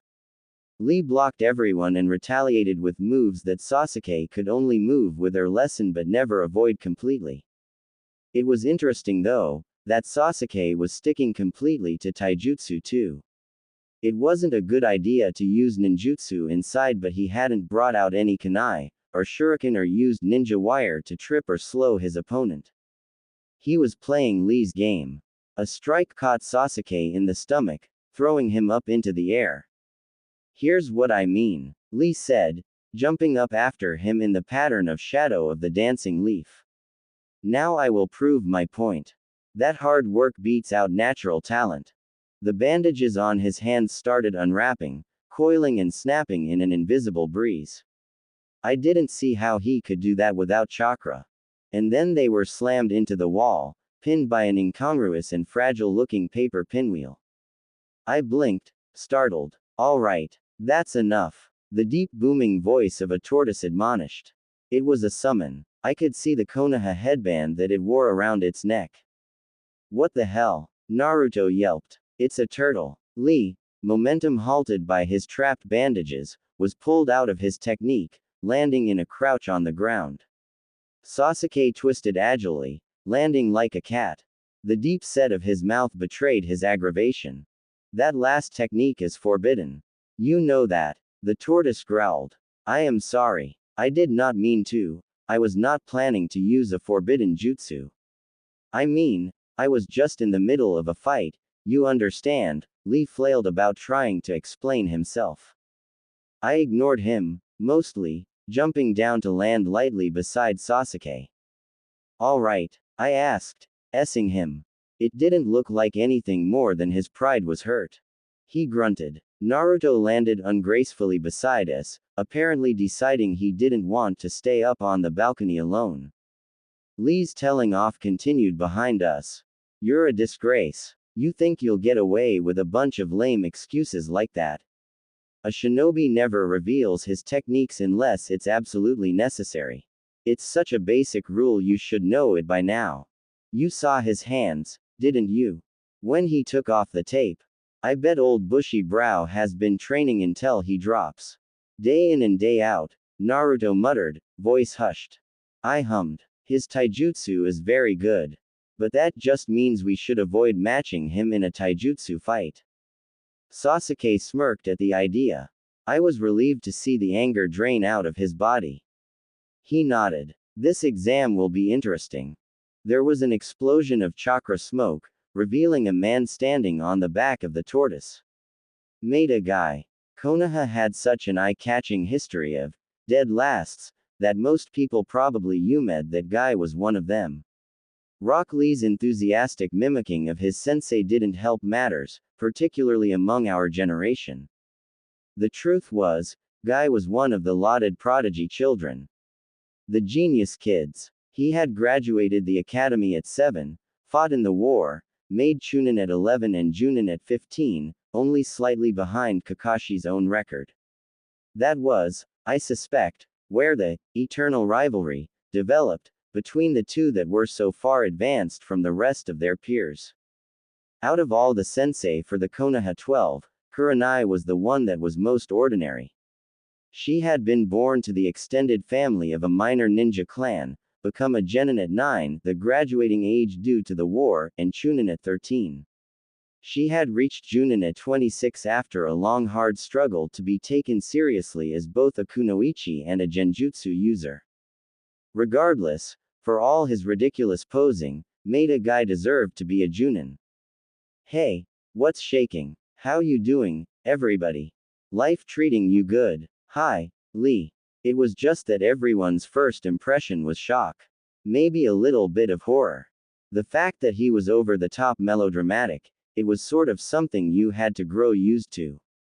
The three of us exchanged glances with each other that conveyed large amounts of, what the hell? Combined with, who is this guy? And, can we get out of here? As Lee and Guy Sensei had a moment behind us. Don't get me wrong, I like Lee and Guy. It's just, this might not have been the best introduction of them. That is, Sasuke trailed off. How did I lose to that guy? Well, it's kinda sweet the way they're all huggy and stuff, Naruto said. That comment was Naruto through and through. Yeah, he might have been shocked and weirded out, but he could still appreciate people who acknowledged each other. Tell me, how is Kakashi Sensei? Guy Sensei asked, turning to us. Do you know him? Sasuke asked. He didn't quite sound either surprised or disbelieving, but the potential was there. Do I know Kakashi? Guy chuckled, then smiled brightly. His teeth gleamed. Well, people say, he and I are arch rivals for all of eternity. There's just no way. Naruto blurted out, shocked. How dare you? Lee asked, outraged. If Guy Sensei says it is so, then let it slide, Lee. A ninja's actions always speak louder than words, he said seriously. Then vanished. My record is 50 wins and 49 losses. He was freaking behind us.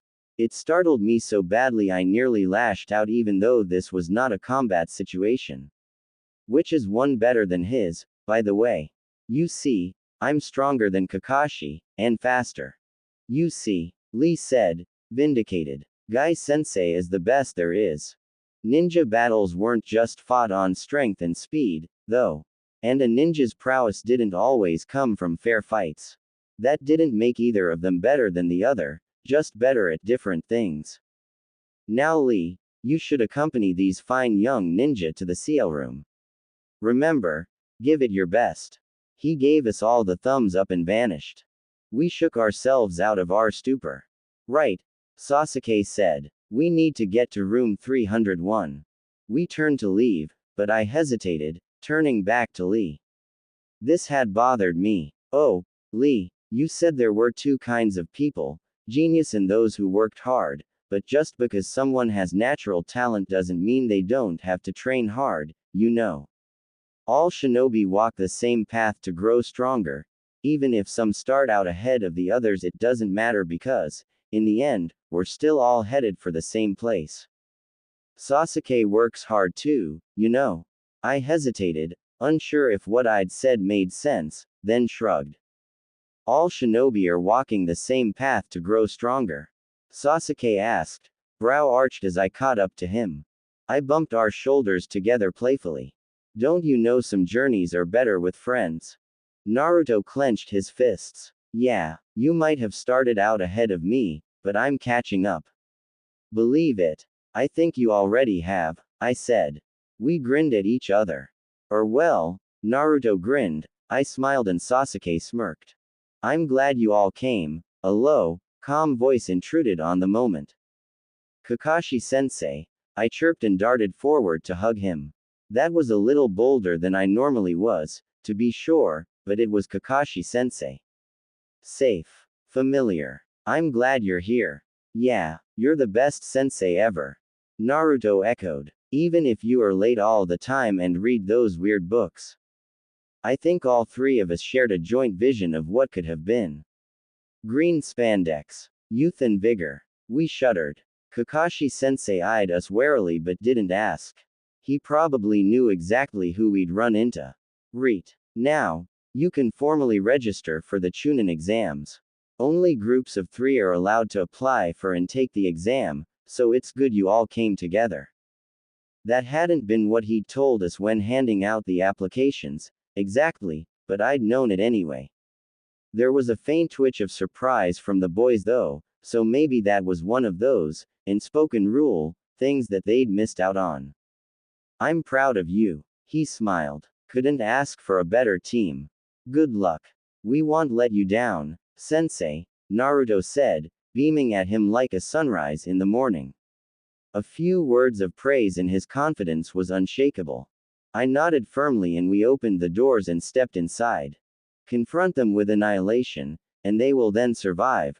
Plunge them into a deadly situation, and they will then live. When people fall into danger, they are then able to strive for victory. Sun Tzu. Room 301 was one of the larger rooms in the academy. It was almost an auditorium and could sit almost 300 people.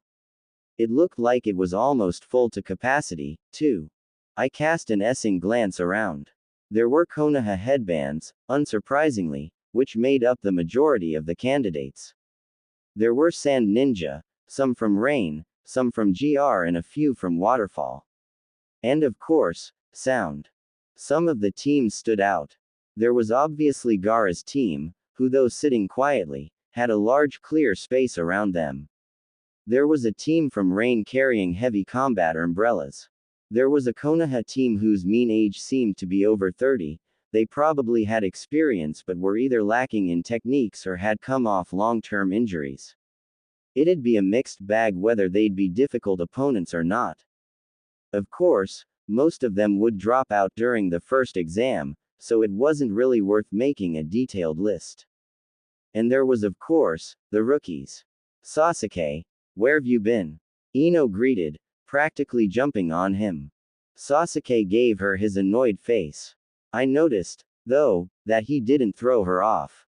Boy, you have no idea how much I was hoping you'd show up here. I've missed those broody good looks of yours. Sometimes I had to wonder if Ino was just playing us all for fools. It was just something in the choice of words, in the tone of voice. Or not. Maybe I was just being too paranoid.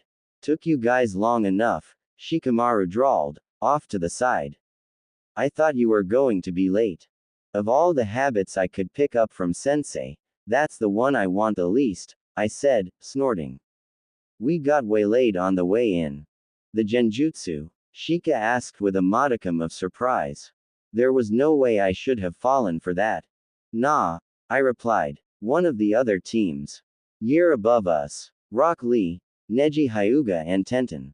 Watch out for them. He nodded. Warning received. Well, Wadea no. It looks like the whole gang's back together again.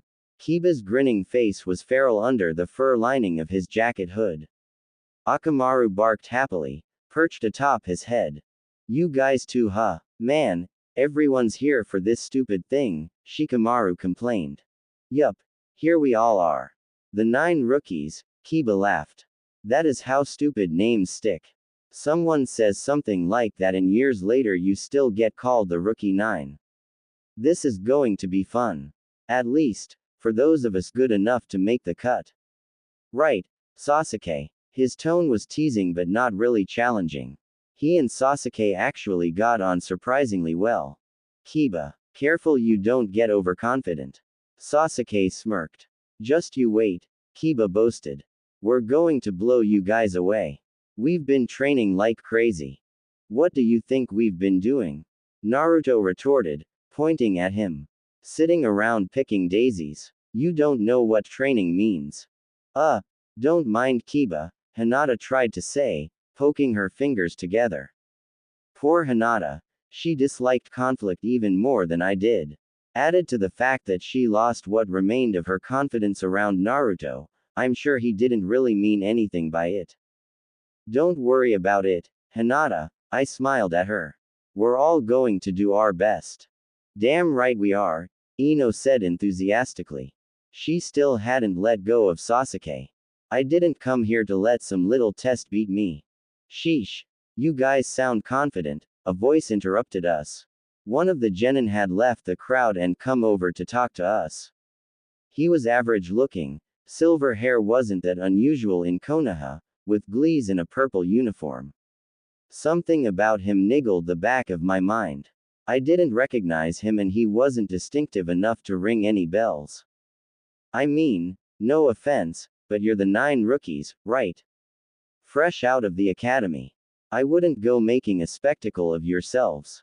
You might wanna try keeping it down. People who said, no offense, generally meant every offense. There was a note of high-handed arrogance in his voice too, under the condescension. Well, who asked you? Ino snapped. Who are you? I'm Kabuto Yakushi. But really. The rest of his speech faded out in a blur of white as I realized with a jolt of horror just who was standing there in front of me. Kabuto. That was Kabuto. Orochimaru's spy. Madara's ally. The one responsible for the Edo Tensei. Of course he was here. I wanted to kill him. I wanted to kill him. I shuddered at the sheer vehemence of the emotion. I'd never met him before. Never seen him. Never talked to him. But for what he was going to do, I wanted to kill him. I wanted to kill him so badly it hurt, and I knew I wasn't going to get the opportunity. He might have been playing the failed genin, but he was Junin level. Able to stand off against Shizune and Tsunade and Jiraiya however weakened they might have been. He had some kind of automatic regeneration ability. Not to mention the level of sheer control that allowed him to use chakra scalpels in combat. I wasn't that good. Added to the fact that he was currently a Konoha shinobi, if I even attempted to attack him with the necessary force it would certainly cast question on me, even under the rules of the exam. Do those cards of yours have any info on the other candidates? Individually. Sasuke asked, eyes narrowed. I tuned back into the conversation, quickly, slightly disturbed at myself. Well, I can't promise my information is complete or perfect, Kabuto answered. But I've got something on just about everyone. Including you guys, of course. So which one is it? Anything you know about them. A description, where they're from, whatever. He wanted to ingrate himself with us, likely he had been told to keep an eye on us or at least Sasuke. That was the only reason I could think of that he was showing us this stuff. That and he was arrogant enough to think we wouldn't spot the irregularities. It was possible that he might have got information on Konoha genin legitimately, but other villages. Unlikely. But we hadn't even known about the exam till a week ago. Which meant that if Kabuto had info on us he probably had info on all of Konoha's forces. That was a little more terrifying. Rock Lee, Sasuke stated. I hesitated. I didn't particularly want to ask Kabuto, but it would be a good way to alert the rookies. And the team from Sand with Gaara. They had said his name, hadn't they? Probably. Ah, you even know their names, that's no fun, Kabuto complained with an easygoing smile. Let's see. Rock Lee first. Looks like he's about a year older than you guys. Mission experience, 11 C ranks and 20 D ranks. His squad leader is Maida Guy and in the last 12 months his taijutsu had radically improved. But his other skills are pretty shaky. Last year, he got a lot of attention as a genin but for some reason he chose not to participate in the Chunin exams. This will be his first time as a candidate, same as you guys. His teammates are Tenten and Neji Hyuga. That was actually pretty detailed information. It made me narrow my eyes. Especially the spiel about Lee's skills improving, that implied Kabuto was keeping a close eye on the abilities of Konoha shinobi if he bothered to note that much about a genin. Not good. Okay. Now for Gaara of the Desert. Mission experience, 8 C ranks and, get this, 1 B rank as a genin. But there is this, he survived every mission without getting a scratch on him. There's not a lot more information on this guy. His teammates are Tamari and Kankuro, who are also his siblings. All 3 of them are the children of the 4th Cage. Tamari is skilled with Suna Tessen and Wind Ninjutsu, while Kankuro is a noted member of the Suna Puppet Corps. There was a stunned silence. From the looks of it, All the villages have sent exceptionally skilled genin to the exams this time around. Piece of cake, Naruto scoffed. They'll be begging to know our names by the time this exam is over. Kiba laughed. Damn right they will. There was a hint of scorn in Kabuto's eyes as he pushed his glees back up. Just for a second, but I saw it. Yeah, well, we'd show him. Well, at least you're confident, he said with a smile. Maybe that will be enough, yeah. Well, I better get back to my team. The exam will probably start soon. What a jerk, Ino huffed as he walked away. Hey, he was trying to help us, Naruto protested. With those info cards and everything. I shook my head minutely, making sure he was out of hearing range. She's right, Naruto. Be careful around him. I looked over at the rookie group. He shouldn't have had that information. There was a name for people that had information they shouldn't. Spies. Traitors. In a social structure that demanded village loyalty, spies were abhorred. Perhaps we should inquire to our sensei later, when the exam is over, Shino suggested, his voice monotone. If it is suspicious, then our superior officers should be informed. Right, I said. Who knows? He might be part of the exam, but he might not. It was only a small thing, and I wasn't sure how much weight the suspicions of a few rookie genin would have, but it was a start. There was an explosion of chakra, a huge surge in the air, as the exam officials' all body flickered in. There was nearly 20 of them, all dressed in the gray intelligence division uniform. All right, you baby-faced degenerates, pipe down and listen up. A voice bellowed. It's time to begin. I'm Ibiki Morino, your protector, and from this moment, your worst enemy. There was a sort of stillness in the room for a split moment. Not quite fear, but the acknowledgement that there was someone in the room who was far, far more dangerous than you. Ibiki just radiated that kind of danger. Now if we're ready, we'll proceed to the first stage of the Chunin exam. Hand over your paperwork. In return you'll be given a number. This number determines where you will sit. We'll start the written test once you're all seated. He held up a pad of tear-off numbers to punctuate his statement. The what? Did he say? Written. Naruto's eyes were wide with horror. You'll do fine, I said reassuringly. Just stay calm, stay quiet and listen to the instructions. You're a super ninja, remember? I emphasized. Quiet, in hopes he wouldn't give the game away if I needed to use shadow possession on him. It took almost half an hour to get everyone registered and seated. The Chunin were good at splitting up teammates. Sasuke was several rows behind Naruto, but I was all the way across the CL room from them.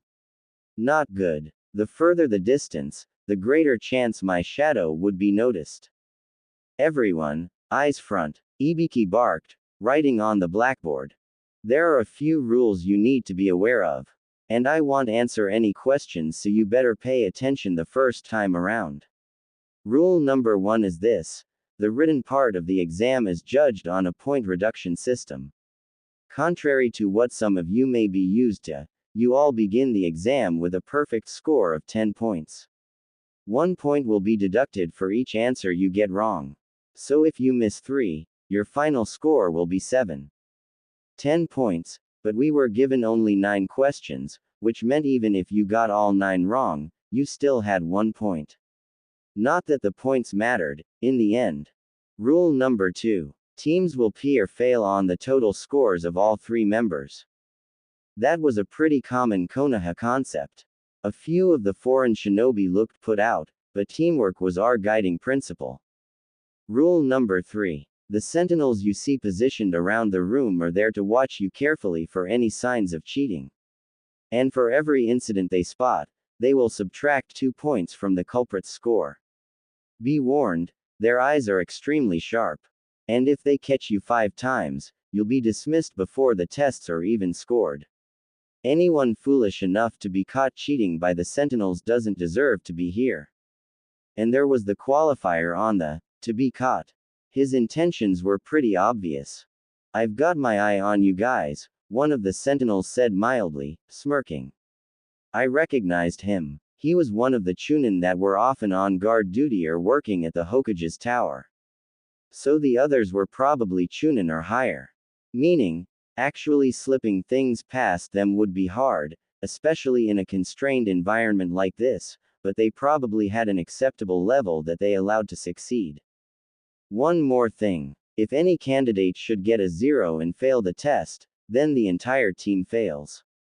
The final question won't be given out until 15 minutes before the end of the testing period. You'll have 1 hour total. Begin. I flipped over the test, casting an eye down the questions. Code. Looked like an intermediate level cipher.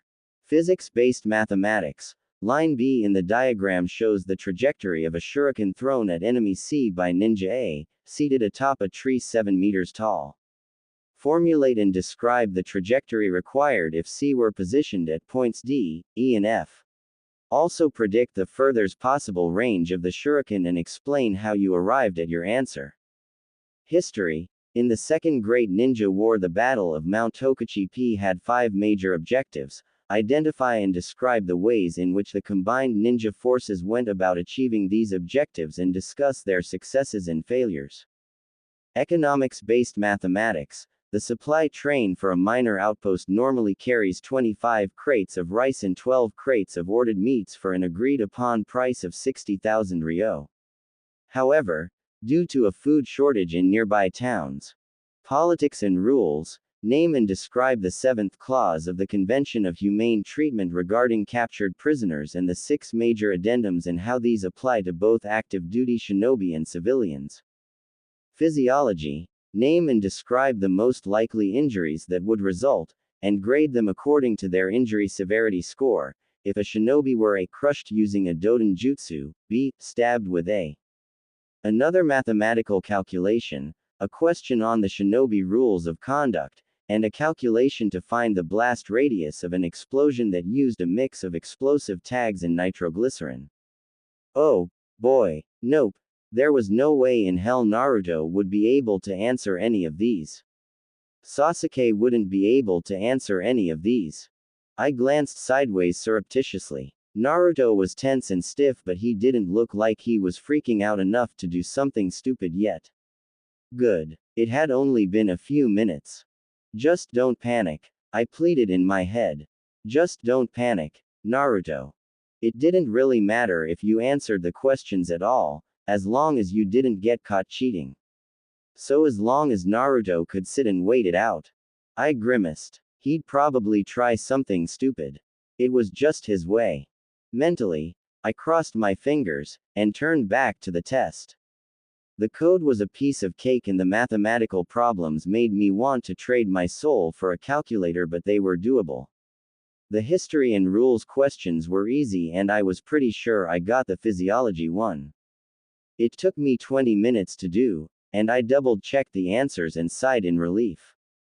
Now to check up on my teammates. Sasuke looked like he was writing and I could feel the agitation of his chakra. That meant his Sharingan was active. Using his Sharingan to copy the movements of one of the Chunin plants, huh? Clever. Naruto was still frozen. It was unlikely that he would work out the need to cheat. He was just too honest for that. Although, if he could produce shadow clones already transformed into something else, then he could probably do pretty well on his own here. I tucked my hands in close to my chest and activated my shadow. It slunk across the floor, under the benches. There were 2 aisles that needed to be crossed, and I couldn't exactly see the floor in between them, but judging from the angle of the shadows I could see, I estimated a safe crossing point hidden in someone else's shadow. Slowly, but surely, it made its way to Naruto. It was hard to possess someone when I couldn't see if my shadow was on them. I was forced to rely on my chakra sense. It was hard with so many people in one place, but Naruto was a burning ball of sunshine. Unmistakable. I just had to make sure I got only him. Shadow possession complete. I reached out and picked up my pencil. Out of the corner of my eye, I could see Naruto doing the same. There was a tugging pull on my muscles that made it feel like my pencil weighed twice as much as Naruto instinctually fought me. Don't scream. Trust me, I wrote at the top of his page. And things became much easier as he stopped fighting the jutsu. Then, carefully, I wrote over top of the answers that I had already calculated, making sure my pencil followed the exact same lines and that I didn't miss anything. It didn't take all that long. There were only 9 questions, and I had already done all the hard work of answering them. Test complete. I put down the pencil, released my jutsu, lay my head down on the desk and went to sleep. Not that I actually slept, the atmosphere was too tense, but it was the principle of the thing. I watched the room through the bars of my eyelashes as it slowly emptied with every team caught cheating. Some of them were pretty blatant about it. I mean, 5 tries was fairly lenient. I could hear Akamaru barking quietly, which gave me a pretty good idea on how Kiba was doing. This exam would be a piece of cake for them, with Hinata's Byakugan and Shino's Kikai. They were more a tracking team, but it looked like they could probably double as a covert intelligence gathering team. Actually, the exam was probably pretty easy for Team 10, too, since they were basically an intelligence gathering team. I could see Ino's slumped body, like she was taking a nap too, and was quietly glad that the angle was all wrong for her to target me. I'd never been on the receiving end of the Yamanaka mind-body switch jutsu and I didn't really want to. Tenten was using chakra strings to adjust the flaps on the lights and using them as a reflective surface. That was a pretty clever use of the environment. A genin I didn't know had some kind of periscope poking out of his sleeve and was doing his best to keep it from the sentinels.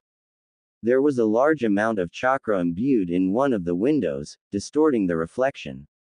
Someone else was tapping fingers on the desk in a rhythm too blatant to be anything but a code. The clock ticked on. Listen up. Here's the 10th and final question. But first, there are some things you need to know. These rules are unique to question 10, so listen carefully and try not to let them frighten you. I didn't bother to lift my head off the desk. Around me, the room was thrumming with tension already. Ibiki really did know how to lay it on thick. Rule number 1, Ibiki said slowly, making sure he had everyone's attention. Each of you is free to choose not to be given the final question. It's your decision. Whoa, so what's the catch? Tamari nearly shouted. What's say we decide we don't want to do it, what happens then? If you chose not to take the 10th question, regardless of your answers to the other 9, you'll get a 0. In other words, you fail. And that means both your teammates fail as well. But, if you accept the question and get it wrong, not only will you fail, you will be barred from taking the Chunin exam ever again. He smirked at the gasps of outrage. Hey, that's bull. What kind of bogus rule is that? There's tons of people here who've taken the test before. Kiba protested, standing up. Given that Kabuto had admitted to taking it 7 times, that was a reasonable umption. I guess you're just unlucky. I wasn't making the rules before. But I am now, Ibiki said. I could hear the sinking realization of, oh, shit. He's serious all around the room. It wasn't quite there yet. He'd need to push just a little bit more. Of course, he added, almost kindly, if you don't want to take it, you don't have to. If you're not feeling confident, then by all means, skip it. You can come back and try again next year. He'd given everyone 2 clear paths to follow. Even if there had been other options, no one would be thinking of them now. By giving the impression that there was no stigma attached with leaving, it seemed the more attractive of the 2 choices. Now if you're ready, the 10th and final question. Those who don't want to take it, raise your hand. No one wanted to be the first to leave. There was a building silence, almost panic-ridden as everyone looked about, thoughts racing, trying to see what their teammates were going to do. That's it, I can't take it anymore, I'm out. One of the genin said, slapping his hands down on his desk. His entire team was called out. I noted they were wearing uniforms and idly wondered if they were the Chunin plants. It was a good way to get the ball rolling because after that, it was like the dam had broken. Teams bailed right and left. I still didn't lift my head. I was pretty sure Sasuke wouldn't do anything, but Naruto was always a wild card, even to us. I vaguely remembered something about him causing a scene in this test. Of course, Naruto had changed from what he could have been, so even that was no real guide to his actions. The 10th question is the kind of thing that challenges you, mentally, emotionally, even spiritually. Are you sure you're ready for it? Ibiki asked, deceptively mild. More teams bailed. This is a decision that could change your life. If you fail, you will never have the chance to become a Chunin. It was like the entire room had stopped breathing. Don't underestimate me, Naruto hollered, standing and pointing at Ibiki. It looked like the stress had got to him, though he attacked it rather than fleeing. I don't quit and I don't run. You can act tough all you want, you guys aren't going to scare me off. No way. I don't care if I do get stuck as a genin for the rest of my life. I'll still become Hokage someday. He was fierce and blazing with conviction. And just like that, no one would leave. Well, I admire your determination, if nothing else, Ibiki said wryly. For those of you remaining, there's just one thing left to do. That's for me to tell you, you've passed the first exam. Tension gave way to confusion. Hold on, what just happened? Someone demanded. What's going on? Where's the 10th question? There never was one. Not a written one at least. Ibiki was grinning. Not a, I'll eat you, grin, but, happily. It looked disturbing all the same, but it wasn't cruel. Actually, you could say that your decision to stay was the answer to the 10th question. Wait a second, so the other 9 questions you gave us were just a waste of time. Is that what you're saying? Tamari demanded, sounding pissed off. No, not at all. Quite the opposite, Ibiki explained. The first 9 questions had an important overriding purpose. To test your abilities to surreptitiously gather strategic intelligence under the most adverse circumstances. That was a long, fancy way to say, cheat while being watched. Let me explain, he continued. You see, my objective was to test you not only as individuals but as a team, and as how well you function as a part of that team. That's why the test was scored on a team basis, so that you knew everything you did or failed to do would directly affect your teammates. I wanted to see how well you would handle the pressure. That was probably why Tamari was so pissed, actually. At this point I wouldn't want to be the one responsible for making Gaara fail, either. That would be a one-way ticket to a shallow grave, if there was even enough of you left to bury. Ibiki continued to explain the test. It was difficult in order to encourage cheating.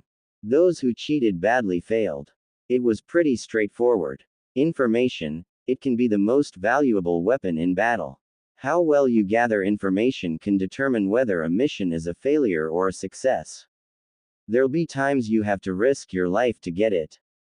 He raised his hands and took of his bandana. I straightened a bit, propping my chin in my hand. His skull was a mess, but under the visceral horror it did make me wonder what the purpose of those marks had been. Burn marks, puncture wounds, cuts and slices, they told a horrible story, but why the skull? It's not exactly the first thing you think of. Hands, eyes, even feet, they'd be more permanently damaging and therefore more terrifying, as well as being incredibly sensitive. He was wearing full gloves though, not the fingerless ones most shinobi wore. It was possible his scars weren't just limited to his head. Of course, you must always consider the source of your information. Intelligence gathered from an enemy is not necessarily accurate. Always bear this in mind. Disinformation can be worse than no information at all. It can lead to the death of comrades or the loss of a village. That's why I put you in the position where you had to gather accurate intelligence. Cheat. In order to survive. Those who weren't good enough at it were weeded out, leaving the rest of you. He put his bandana back on and scanned the room. The 10th question was the main point of the whole exam. The final question gave you 2 choices, both difficult. You could play it safe and chose to skip the question, though it meant that both you and your teammates would be failed. Or you could take the question, knowing if you got it wrong, you would lose your chance of ever being Chunin. It was a no-win situation. But just the sort Chunin have to face every day. For example, let me give you a hypothetical mission. To steal a document from an enemy stronghold. You have no idea how many ninja the enemy has. Or how heavily armed they are. Furthermore, you have reason to believe that the enemy expects you. You might very well be walking blindly into a trap. Now do you have an option of taking AP on this insane mission, of saying, my comrades would rather live to fight another day? Can you choose to avoid danger? No. There will be many missions that seem almost suicidal if you think about it. But you do not think about it. You think only of the goal, achieving it through courage and discipline. These are the qualities required of a Chunin squad leader. There will be many missions that seem almost suicidal if you think about it. But you do not think about it. You think only of the goal. Almost suicidal, like trying to save your teammate from an S-ranked missing nin. It wasn't a mission, but it might as well have been. There was no option of avoiding it. It was something that would happen and something that would have to be dealt with. Just like Kabuto. Like Madara. Eventually. So don't think about how impossible it is. Only think about how it can be done. I breathed in. Breathed out. It wasn't quite an epiphany. I'd already known this. But there was something about having someone else voice it, to have it put into words. You have earned the right to continue on to the next step. You have ped through the first gate. I hereby declare this stage of the Chunin selection examination completed. There's nothing left but to wish you all good luck. There was a slow relaxation of tension as it sunk in that we had ped. A low mutter started as people shifted and shuffled and celebrated. Of course, Naruto didn't celebrate quietly. My chakra sense pinged, and my hand dropped to my kunai holster even before the window shattered. Canvas fluttered, then unfurled as kunai unerringly pinned the corners to the roof and floor. Heads up, boys and girls, this is no time to be celebrating. I'll be your next proctor, Anko Mitarashi. You ready for the next test? Good. Then let's go, follow me. I relaxed, hand dropping away from my weapons as I saw who it was. Anko Mitarashi. Special Junin. Once apprentice to Orochimaru. And, apparently, proctor for the second exam. How many are there, Ibiki? Anko asked. You let all these guys pee. Your test was too easy, you must be getting soft. Before I'm done with them, more than half will be eliminated, she said confidently before turning back to us. By the very nature of the second test, only half the teams could pee, and even that wasn't guaranteed. Alright, you maggots have had it easy, but things will be different starting first thing in the morning. Meet me at Training Ground 44. Dismissed.